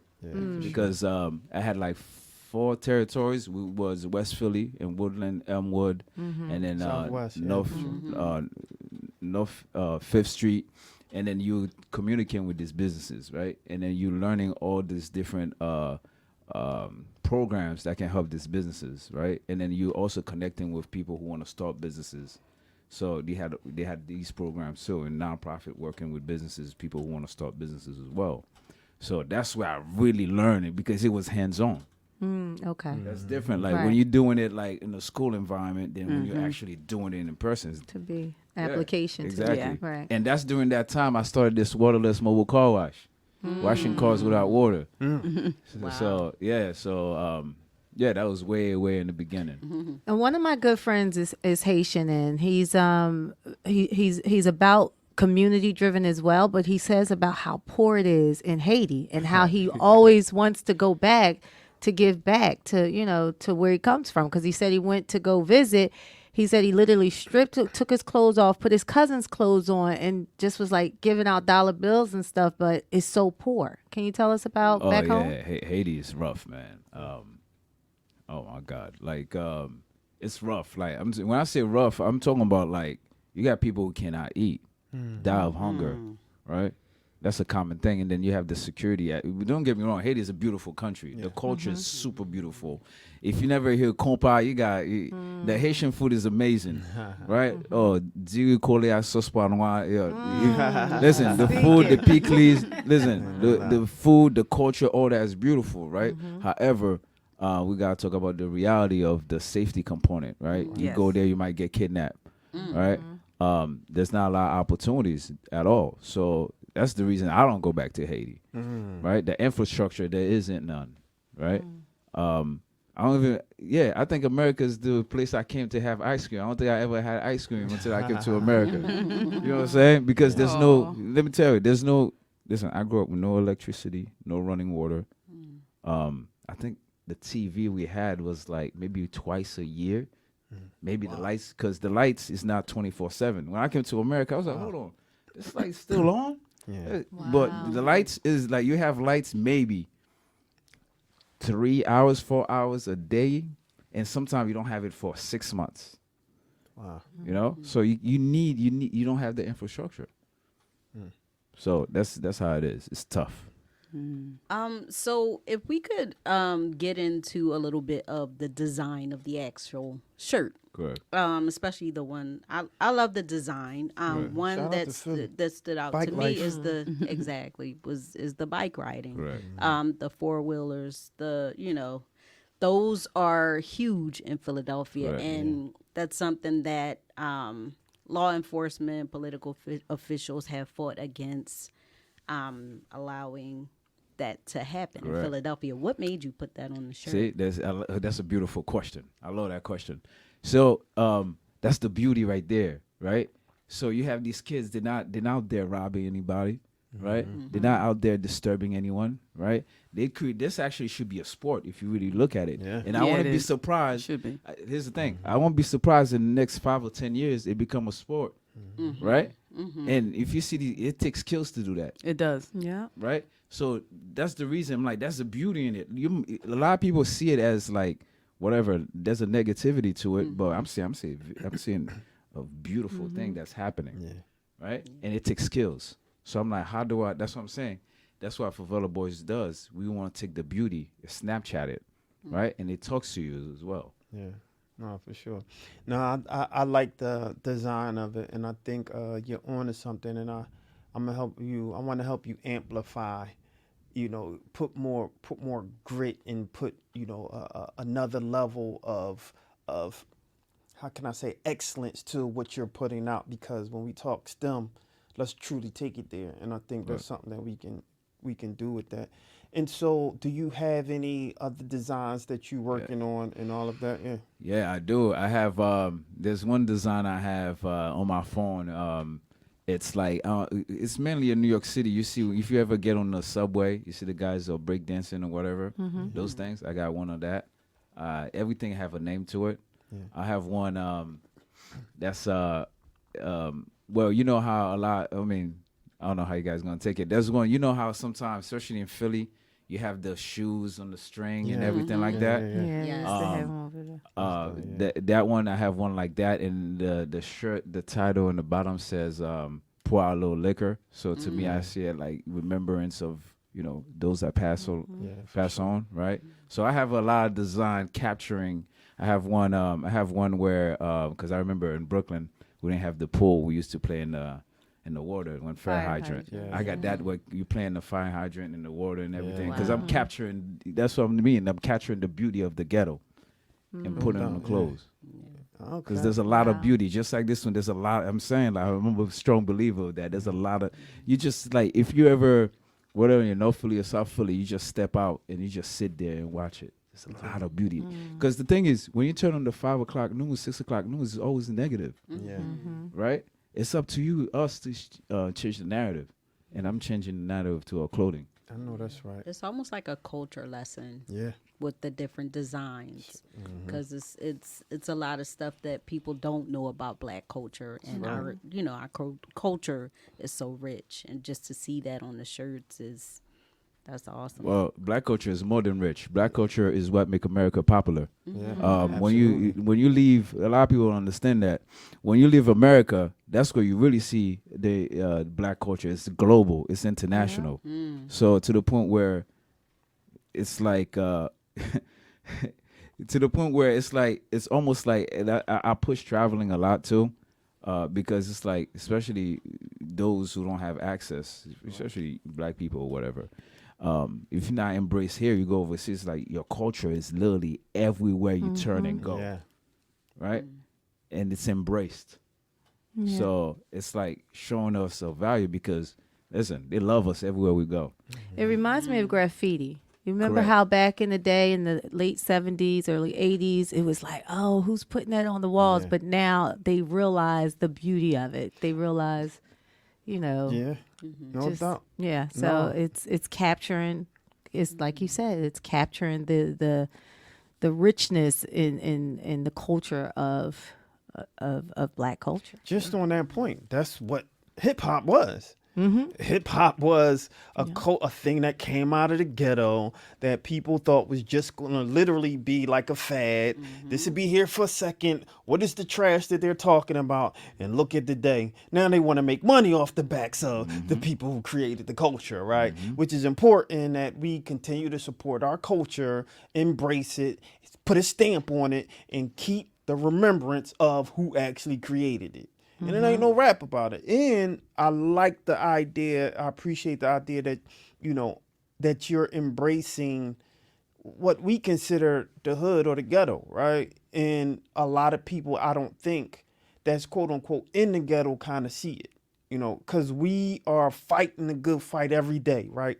So we don't see the richness sometimes of our own community, but someone that's not there looking in, they like, wow.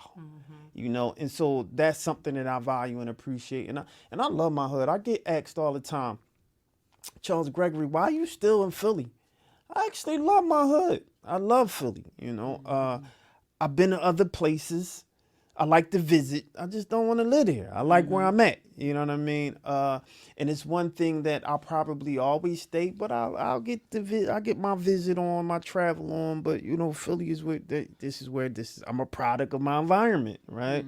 And everyone who's a product of the environment isn't always a bad thing, right? Because we're not all monoliths, so we don't do the same thing. So we have a richness there. And so when it comes to you, my friend, and all of the things that you're doing, what is the legacy that you want to leave? The legacy I want to leave is, like I said before, is even if I'm not here, that's the whole point of this brand, right? To the point where I want to make it popular to the point where it can, every time you purchase a product or whatever, it's gonna help these young kids, right? These young kids are the one that's gonna shape our future. That's right. And then when they get up, they can possibly do something bigger than Favela Boys, right? Who knows what they're gonna bring? Who's gonna come next, right? So, yeah, just that's really the legacy I want to live, because a lot of time people want to donate and everything. That's a quick fix. Yeah. Okay. Long term, I want something long term, and so they know how to. I'm all about, hey, you know how to fish. That's the key element, because if we got that, nothing can stop us. You want to fight the good fight. Yep. Yeah, Using for sure. capitalism at its best, right? So For why don't sure. we use the same thing they use against us? Why don't we just use the same thing and benefit us? I like that. I'm loving what I'm hearing. Interesting. And our nonprofit is Project STEAM, and so it totally underscores what you're doing. And so, we love that. When it comes to next steps for you, what are those next steps? So I'm trying to create a funnel.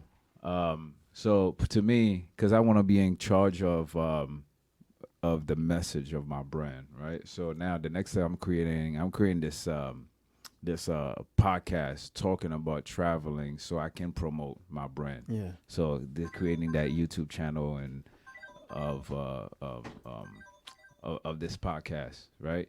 And then that's mainly what, because I've been trying to be quite honest with you, I've been trying to connect with tech companies to partner, right? Because they already got the name and everything, right? So partner so we can drive it together, right? So Right. that's really what I really like to do as well. Work with either Intel, work with Nvidia, work with all these major companies where we partner up, and then everything we sell, pretty much we share the profit, Yeah. right? Share the message and everything because they already got the name in place, so that it will amplify our message. Right. I'm really curious to know what made you, because we were supposed to have you on virtually. Correct. What made you want to drive in today to be on a platform? I'm Listen, just curious. Yeah. I'm passionate about this message, man. Like, I really believe in this. This is like Right, this is my my purpose in life, right? So I could have easily do it virtually because I feel like if I do it virtually, it's not gonna resonate as well, right? So I'm like, even though it took me 2.5 hours to traffic, I was like, hey, it's better for me to be here in person, right? Because sometimes when you have opportunities, you gotta take it. You have to make sacrifices, right? So I make the sacrifice, but it's bigger than me. So I was like, hey, let me come here in person and let me wear my shirt, be in person, seeing you face to face, because what they say, I think 90% of conversation is nonverbal. So in person it'll be much, much better. So that's the primary reason, because that's something I'm super passionate about. Got you. You know? Interesting. That half hour went fast. So this is what we'll do, right? I want you to stay for the rest of the show. Okay. All right. Perfect. I want you to first, before we go on to the sizzle, I want you to tell everyone how they can get in contact with you, where they can find out more about you, and then we're going to go to our next segment, and you're going to stay with us. Listen, go to favelaboysapparel.com, and then you can click contact us. It's same thing for TikTok or TikTok was the Instagram. But if you want to reach to me directly, you can do Andrew Metellus, ENDROW Metellus METELUS on LinkedIn. You can reach out to me on LinkedIn directly there too. Fantastic. All right, well, there you have it, ladies and gentlemen. Favela Boys, man. It's great calls. And, one thing we say on the show is, like, once you come to the show, you're a friend to the show, so you're always welcome to come back. And I don't want you guys to go anywhere. When we come back, we're going to add some more to sizzle, man. We're going to talk about something, this young lady that I've been hearing so much about. I don't know what, but we'll talk a little bit about it. So don't go nowhere. We'll be right back after this, y'all.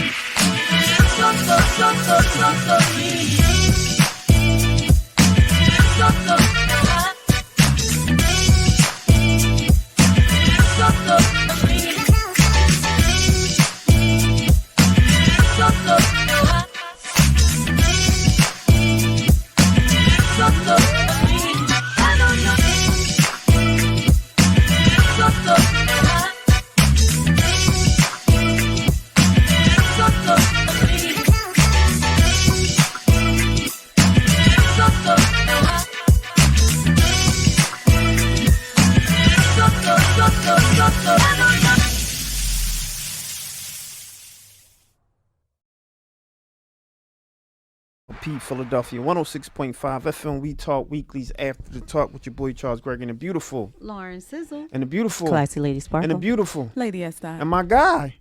Andrew Metellus. Hey, where he at? He right there. Hey, we definitely in the building. And so, classy lady, you ready for us? I'm ready. All right, come on, good news and bad news. Good news and bad news. Give it to us early. All right. In Middleton Township, Pennsylvania, the community is dealing with deep distress. Justin Mohan, 32 years old, he stands accused of horrifying crime. He allegedly murdered his father, Michael Mohan. Basically, he decapitated his head in a disturbing YouTube video. Did y'all hear about this? No. The tragedy unfolded when Denise Mohan, Justin's mother, stumbled upon the mutilated remains of her husband, triggering an urgent call to authorities. When she arrived, law enforcement discovered the gruesome scene. Michael Mohan's body was decapitated in the bathroom alongside weapons, including a machete and a kitchen knife. Justin Mohan's rhetoric in the video was a threat against federal officials. He was using aggressive language, targeting various social groups. He was arrested at a nearby National Guard facility by the police, and the aftermath has left the entire community questioning the factors that could have led to such an act. Why didn't they arrest him earlier based on his tyrants that he placed live on YouTube? Why do you think that is? I don't know. That's wild. They were able to see that he was, coming off his rocker, but nobody did anything. Yeah, that's wild. Crazy. Yeah. All right. Well, the next story, I don't know if this good news. Well, some more bad news. This one was a double homicide in Philadelphia. The Philadelphia Police Department was shaken by a double tragedy in the Tioga Nicetown section. A man and woman lives were cut short. They were found slumped in a Kia Sportage on North 17th Street near Erie Avenue. Here's the thing. The cops are saying that this wasn't just a random act. It looked like someone had their sights on these two people. The woman was from the Philadelphia area, and her name is Denver Newton, just 32 years old. And the man, Lamont Wright, 53, was from the West Coast. He was from L.A.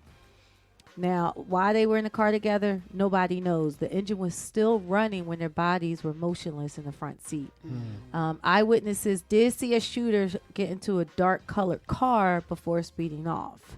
But nobody's been brought to justice. So Philadelphia are asking if people know information about this this homicide, then please give your Philadelphia Police Department a call. Yeah, that's wild. All right. Well, I don't know if this one's good news or bad news, Wait, but No. I was going to ask All until we right. started. Listen. We do this to us all all right, the no. time. This one I don't know. Now, Philadelphians that work from home, y'all might want to listen up to this. Uh-oh. So y'all know that iconic Philly skyline that's in City Hall?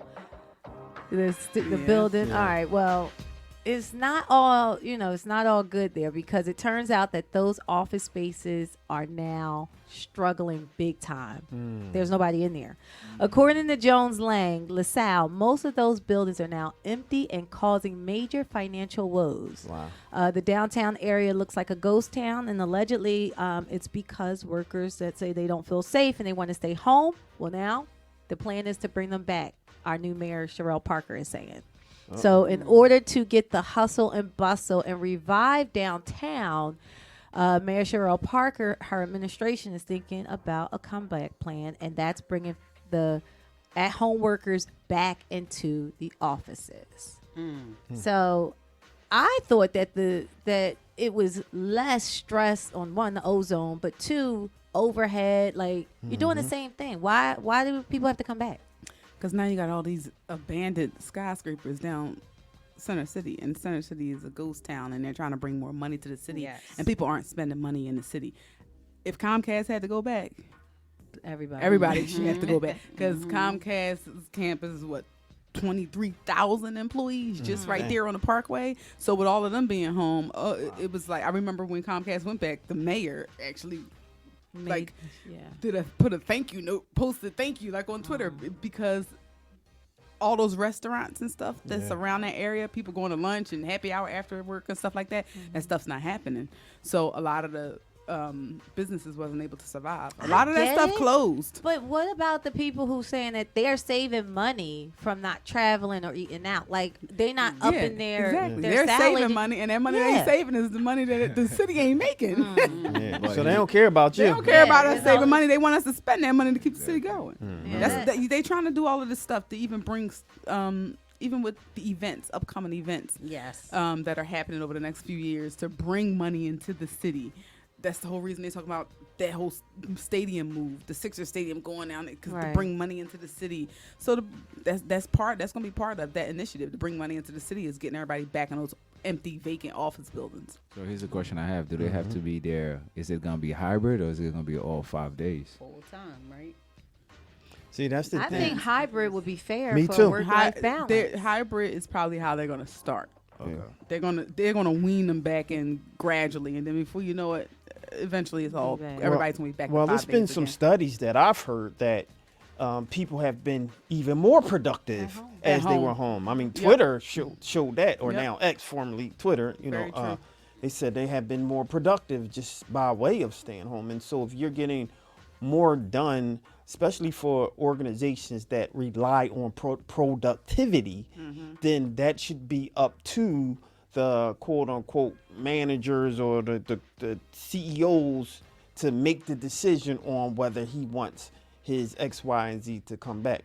Now, that said, people are finding it cheaper on them in terms of overhead. That now they don't necessarily, I probably don't need a brick and mortar now, right? So they're saving even more money. So their bottom line is where they're supposed to be as someone, especially as a small business. And so if you're going to have these conversations, we really have to have that conversation, no doubt.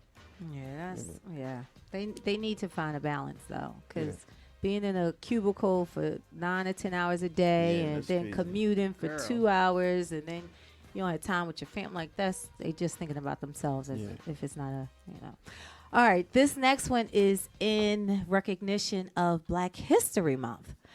All right, so in the heart of Philadelphia. This one better be good. In the heart of Philadelphia, amidst the concrete jungle where dreams often struggle to take root, there's a silent force shaping destinies, and her name is Saudia Schuler. Oh, shout out to Yes, shout out to Saudi. She's not just another face in the crowd. She's the unsung hero whose every move vibrates with the pulse of the city. For nearly 2 decades, Saudia has been part of that glue for Philadelphia, from organizing community events to providing essential support during holiday and school drives. Saudia's dedication knows no bounds. Her restaurant, which is in Jeff Brown's grocery store, isn't just about serving up soul food, but she's also employing and serving the community.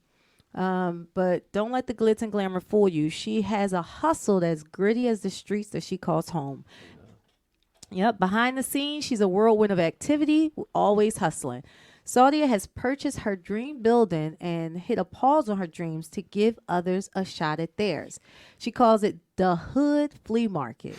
It just isn't a place to buy and sell. It's a testament to Saudia's belief in the power of community and entrepreneurship, a platform for local and distant vendors to thrive. So this Black History Month, as we celebrate different trailblazers who've paved the way, let's not forget some of the unsung heroes, like here in Philadelphia, which is Saudia Schuler. Saudia Schuler exemplifies exactly what I said about the culture.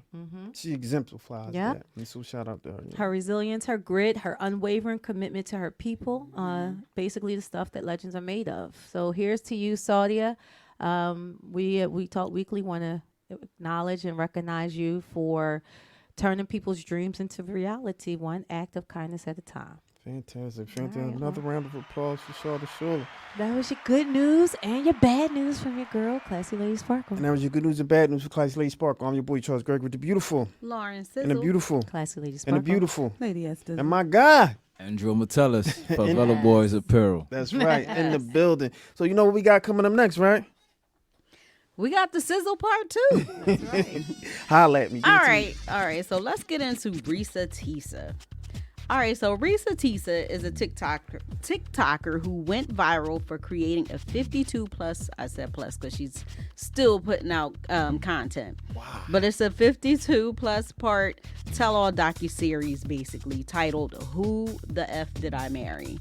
So it consists of 52 plus little 10-minute segments where she's chronicling the story of how she met, married, and divorced a pathological liar, all within a year's time.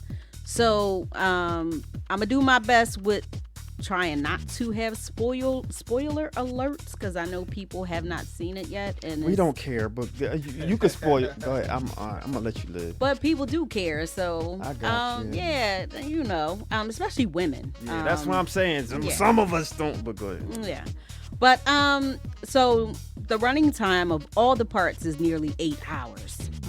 So and I watched the whole thing Oh, over my the course God. of a few days. So she has other follow-up clips where she's doing live videos to address people's questions. So, without giving away too much of the hard details of her story, Reesa Tessa met this guy called Legion on March 4th, 2020, and she purposely changed the names of the people involved so that she could conceal their identities.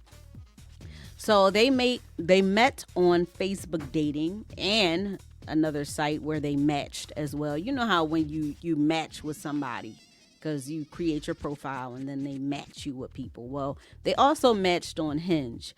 So they basically were looking for someone on multiple sites. I guess the two of them. Well, he had two different names and two different pics on both sites, which kind of stood out to her initially. So he starts telling her he just moved to Georgia from San Diego after getting a promotion to transfer to a regional manager position for a corporation in Georgia. He tells her that he played arena football in California. Legion told her that he grew up in Philadelphia. So once I heard the Philadelphia part, my antennas went up because I'm from Philly. You know, we're from Philly. So I'm like, who is Bull? You know, that's what we say, Bull. Who is Bull? Who the bull? Exactly. Yep. Who Bull? Like, who mans is Yeah, this? Exactly. yeah. So then he says his dad was a Philadelphia police officer and his mom was a retired teacher. So I'm like, I may know this guy. So let me look into this so I can find. Bull. Yeah. know, But Bull. you know how you want to know just in case, like, what if I ever run into this guy? I'm not doing dating sites, but, anyway. So he's saying he had brothers and sisters in different states. Reesa Tessa at the time, she was employed with Georgia State Troopers. So they met, they got close. They started quarantining together when COVID hit within the first like 2-3 weeks or whatever. So after some months of living together, they did all this house hunting, car shopping, the whole bit. She Car shopping. yeah, it's twisted. It's twisted. I don't want to put out too many details, but they was doing all this stuff because he was a fraud. Like he really had her going to these places thinking that he was going to buy her this lavish house and these cars. He had her test driving cars and like, I see you in a Mercedes Benz, and he would act like he getting ready to pay for it. And it just was so much. So back to the marriage. After they exchanged vows at the Justice of Peace, things started getting crazy and everything just spiraled from there, and she gets caught up in a whirlwind of lies and deception. Hold on, real quick. So How long did they meet? so they met March 4th, and March? and throughout the thing she's giving dates, like specific dates of what happened at what time and because when she went to meet him, they were going to go to Cheesecake Factory, which is one of the places that she kind of, chuckled about it, that the long list of the places you don't go on first dates. So on her way there, her tire blew out. And he, instead of meeting her at the place, he came directly to her. He fixed her tire. Okay. And then they kind of like, hit it off from there. That's what's up. So, but she finally starts after they got married and they went through all this stuff, and she finally starts doing some research on this guy. After you got married, you finally start doing. She finds out about his infidelity. Hold that thought real quick. We talk weeklies after the talk on WPPMLP Philadelphia 106.5 FM. We talk weeklies after the talk with your boy Charles Gergen and the beautiful Lawrence and the beautiful Classy ladies. and the beautiful Lady S. Style. and my guy. Andrew Metellus. Yes. So she finds out about his real employment, all these ex-wives, this family, this fake family that he created, his criminal background with all this stuff. She finally finds out about it, but basically everything he told her was a lie, with the exception of like 2 or 3 things. He's having these conversations within earshot of her, but really not talking to anybody on the phone, which was goodness crazy gracious. and What's creepy. this guy doing? And the people that he said he was talking to were deceased. Oh, So wow. yeah, so he's like, I was on the phone with my uncle, but then when she finally talks to his brother, his real brother, and he's telling her the facts, he's like, oh, that uncle died 10 years ago, or however long it was. And he was like, there's no way he was talking to that uncle on the phone because he was dead. Well, basically, eventually she files for a divorce, and then she tries to get away from him, but it's kind of like a struggle. Eventually she does. But now there are other women who are speaking out about their experiences with this guy whose name she called same Legion. guy. Yes. Oh, So is that- But yes, as these women start talking, his ex-wife, who we've now found out her name is Latoya Everett, she spoke out about he tried to ruin her life, and now he's identified as Jerome McCoy. So what is this in Atlanta, Georgia? Or? Well, all this took place in Georgia, like around Clayton County and all that. And he's connected to Rhode What's his Island. real but name? Jerome Sound McCoy. like Oh God. Yeah, because he lived in Philly up until high school, and he moved to I think Atlanta or hot something Atlanta. like Georgia, and he was there for a couple years. That was red flags right there because Exactly. Atlanta is scamming town. Right. But throughout the video, she is making these disclaimers about how she should have done her research ahead of time. She kind of moved too fast, but she really wanted women to know about this man and share her story. So now she's at 3 million followers on TikTok. Her series has amassed over 200 million views. Wow. So as far as revenue from her series, TikTok's creative program pays roughly $1 for every 1,000 views. So she's made over $200,000 on TikTok alone from this. So, And this is her husband? well, he's her ex-husband now. Yeah, but she met him in March. They moved in as the quarantine mandates hit, which was the end of March. And then I think she had gotten pregnant and had a miscarriage. Wow. And which she says she was lucky that She must be a great storyteller. She was. Because I've heard of this, but I haven't listened to her. Yeah. Because it was after a few minutes, you locked in. Mm-hmm. You're locked in. So. And how many parts did she have? She has 52 parts. She tells this story over 52 10-minute segments on TikTok, because they don't let you go any longer than 10 minutes. So she's talking 10 minutes, and then she's like, all right, this is part 1. And then throughout it, she's backtracking as well. So it's like a trapped in the closet or a Kelly. Yes. That's what it That's is. Yes. exactly what I was thinking. Yeah. That's Yes. the whole concept right Yes, there. exactly. So my thing was should there be specific protocols for women to follow when they're meeting men on dating sites?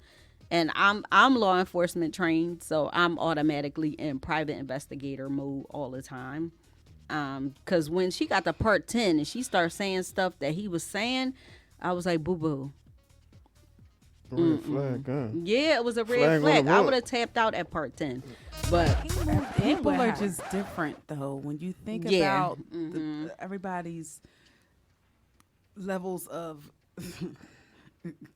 I don't want to say common sense, but The it's filters. just yeah, They don't have none. it's those filters and just you gotta. it's different. It's a lot of things that go into that, right? Women is desperate, really want somebody. Yes. So the first thing they hear that sounds good to them, they're gonna yield to that, and you start to turn off all your spidey senses and the stuff that you learned as far as security parameters of keeping yourself safe because you hearing something that just sounds good. But we also gotta remember that was during the pandemic where everybody Yeah, was that's down true, too. lockdown and you Yeah. don't want to be by yourself. Yeah, and I then forgot you have about that. COVID All that stuff. happening. You don't All know, of you that know, stuff. if you're gonna die or live or whatever. All that kind of survival comes in, so you So- don't want to be by yourself. I But- think that plays a factor. But I want to know, okay, besides him talking to the uncle who didn't die, I didn't hear really nothing.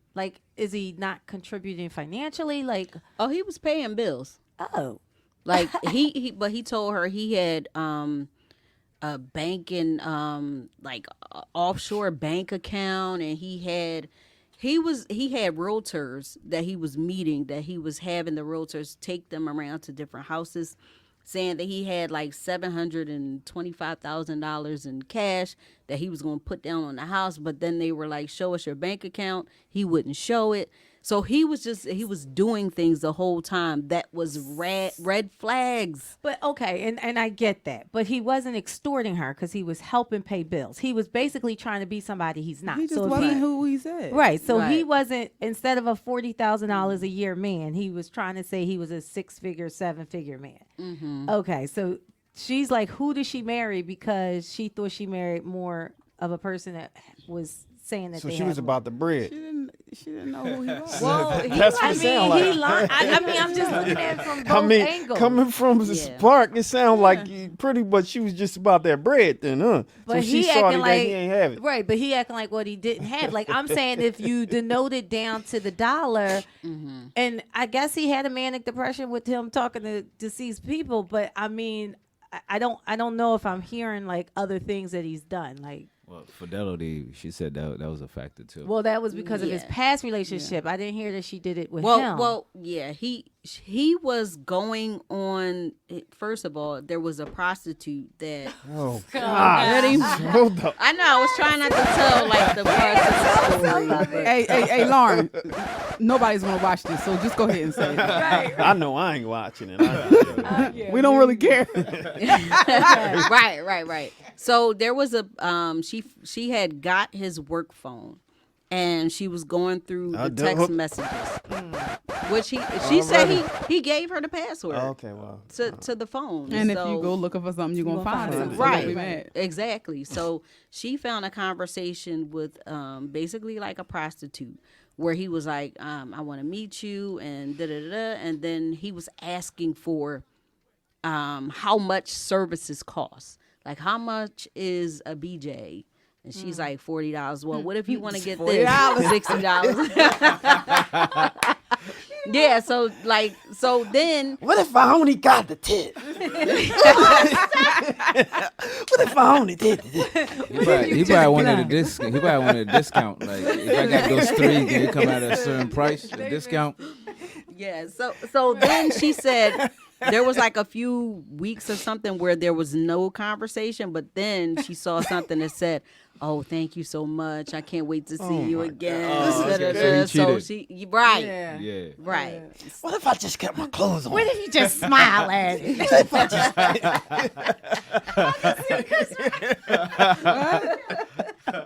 Yes. It was, This is crazy. but it was really Put it in really your hand for it crazy. now. Just for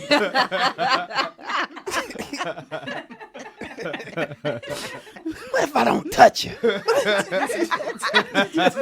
calls that. That's how you know right there he ain't had no money. If you need to try, if you gotta talk down a $40 prostitute, you broke, dog. You try to get a discount. That's what you try to do. If I get three, do I get like a special? I know. Special. You got a card to clip. Exactly. You get a clip Get with a a punch card. card. The more time we come, I get a free service. $40. That's funny. What do 35 get me? Just 35? It's like, yeah, I only got 20. When he get there, I only got 20 on me. There are people out here, you never know what people have gone through in their previous years, in their childhood. But there are some people out here who have this thing where it's like, I go to a new city or I meet a new person, and that allows me to be whoever I want to be Exactly. because they don't know me. They don't know. So I can go into this situation and be whoever I want to be. And until they find out, they just ride that way. Yes.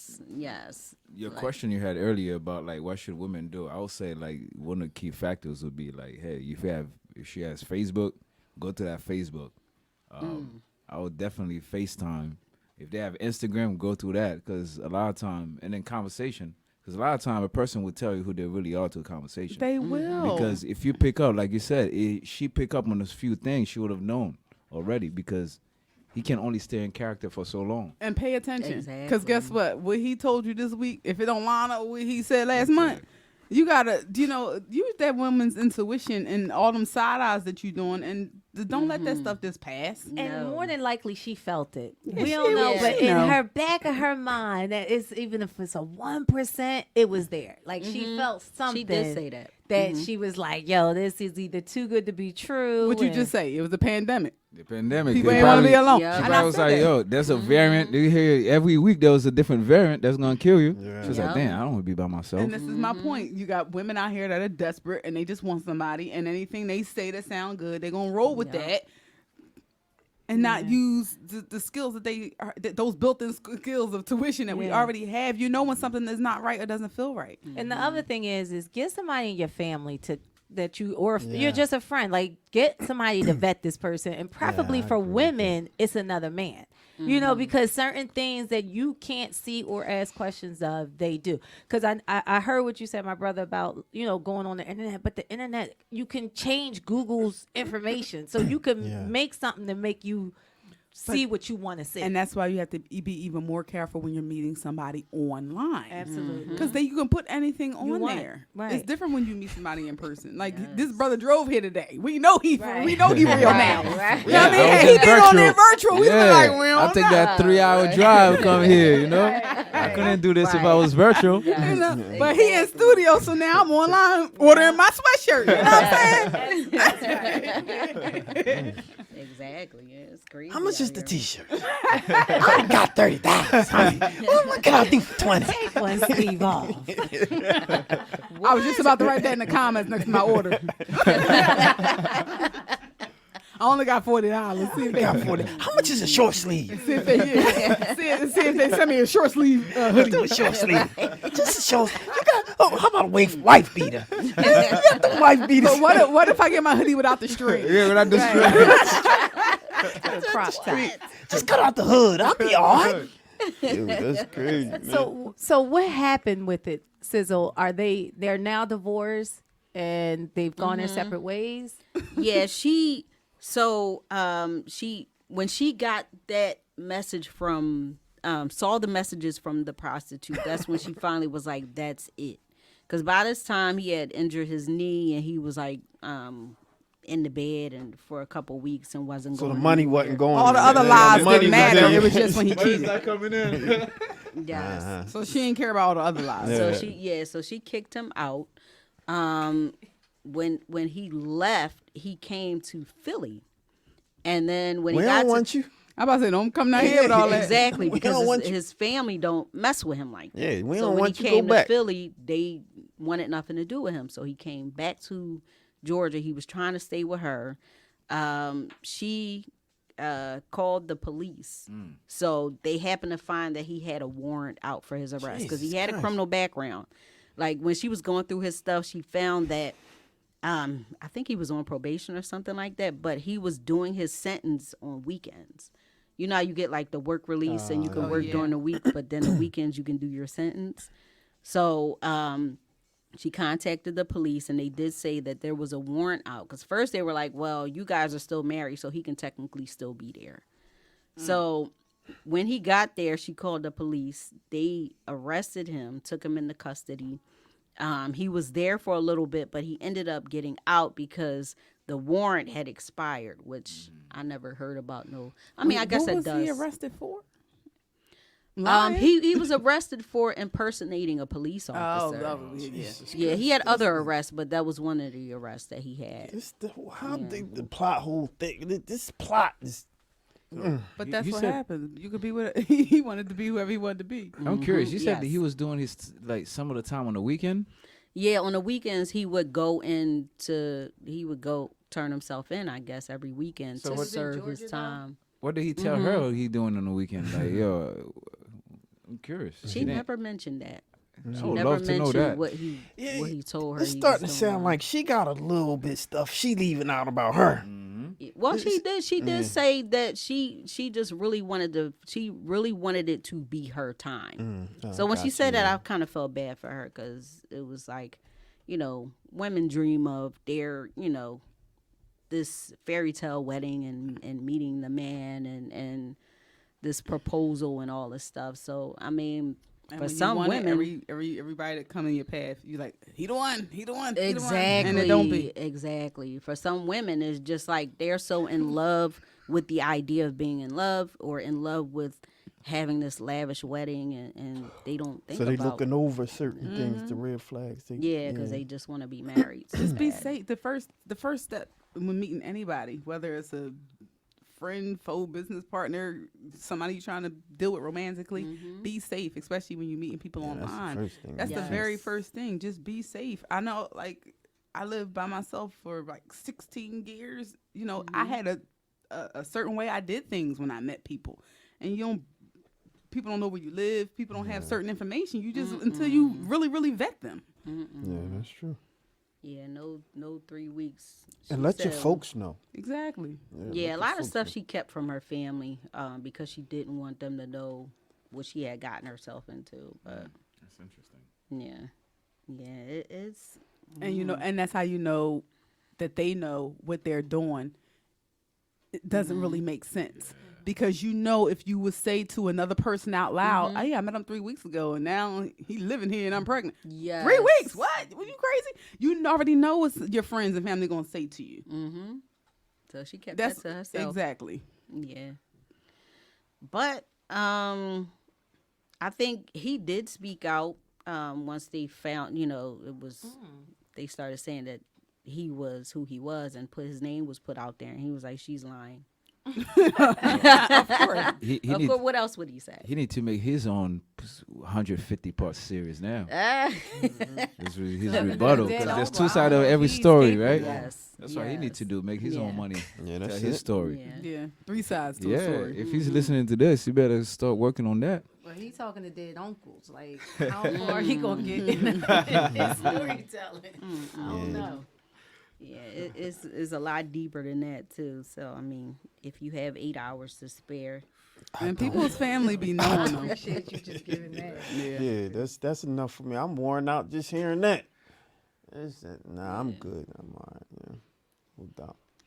I did see someone posted on Facebook that they that they watched. They said, "Okay, just finish the 50-part, whatever." And her comment was pretty much like, "Well, I started and I was vested, so I just kept going." Because somebody was like, well, "How did you get through it?" But she was, once you kind of in the middle of something, it's like, oh, I might as well just finish it, right? yep. That's great marketing, though. Yeah, it is. Did she get she got some merch now? I mean, She I hope might she get hopefully some she made a like shirt or lifetime something out of deals this. or I something. saw somebody $200,000. do I don't know if it was real, but it's probably fake. They took they did like a fake movie poster, and they put put 2 actors on there. It was the the guy who played in Tyler Perry's Why Did I Get Married? Okay, that was a good movie. And then it was another girl I was like, is this real? Like, I was like, what? Because I was like, that's fast. So she got a deal already. You know what? That would make a good Tyler Perry movie too. It would. You know? Yeah. That sounds like a Tyler Yeah, that's Perry super movie. tight. They're already in Georgia already. I think he already got one. Yeah, Yeah. you're right. Yeah, there'll be a remix. But if anybody in Philadelphia has dated this man, reach out to us because we would love to hear your story. Yeah, come on, we talk. We They don't know if they dated him or not because he probably a whole different person with them. He probably a pilot with them.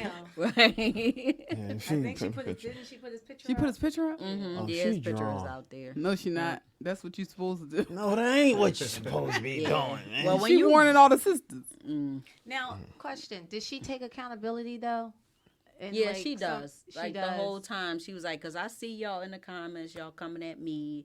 So she does explain, like, for some of the comments, she was like, "Yeah, she was like, I was just, I know I did bad. I should have did more research. I long as should she have looked took- at." Yeah, alright, so that's she what's- does. alright, Like, she throughout get- the whole thing, she Alright, is. alright, long as So she did she's- that, that's a good one.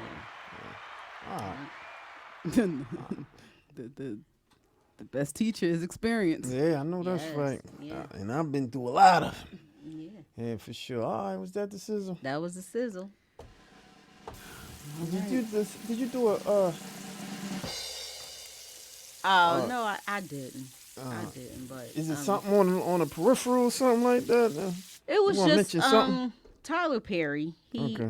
comes to the financial aid of actress Coco Brown after she and her son Phoenix lost their home in a house fire. So after Coco Brown posted aftermath photos of the house fire in Fayetteville, Georgia, Tyler Perry kind of pledged to donate 400,000 to help her. Other celebrities like Tiffany Haddish, they made donations to a GoFundMe that her team set up, and then she just was kind of, thanking everybody and just saying like she's devastated that this happened to her, but she's thankful for everybody's love and support. So yeah, so donations are still coming in. I think the GoFundMe is up to like almost well, I think the goal was 100,000, but Okay. yeah. Oh, that was beautiful. Yeah, so that's nice that people are supporting. I'm your girl Lauren Sizzle, and that was the Sizzle. And that was the Sizzle, ladies and gentlemen. I'm your boy Charles Greg with the beautiful Lauren and Sizzle. the beautiful Classy Lady and Sparkle. the beautiful Lady Estelle. and my guy. Andrew Metellus. And just real quick news, something that's trending right now, and I'll just throw that out before it looks like Donald Trump delivered a blow to Nikki Haley. And so that scared, well, we it knew that depends was on what side of the street you on. It's kind of scary for me though, but yeah, it looks like he's gaining momentum, and I don't want to fuss at the Dems. The Dems, y'all got to do better. Y'all got to innovate y'all thing. Like, this is not 1970 anymore. We're in 2024 doing different things. So y'all strategy has to be different. And so all that good, clean cut and good old boys, y'all got to dust those gloves off, put your back against the wall, ashy knuckles, and start rumbling. Because otherwise, y'all going to get beat. And our next president potentially may be Donald Trump. Whether you love him or hate him, it is what it is. I missed some of these comments. Let me see.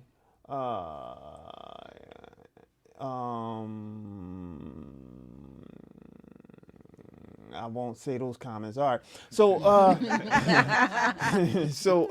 They aren't on air friendly. yeah, they're not on air friendly. And, yeah, so I just want to say thanks for tuning in. We talk weekly.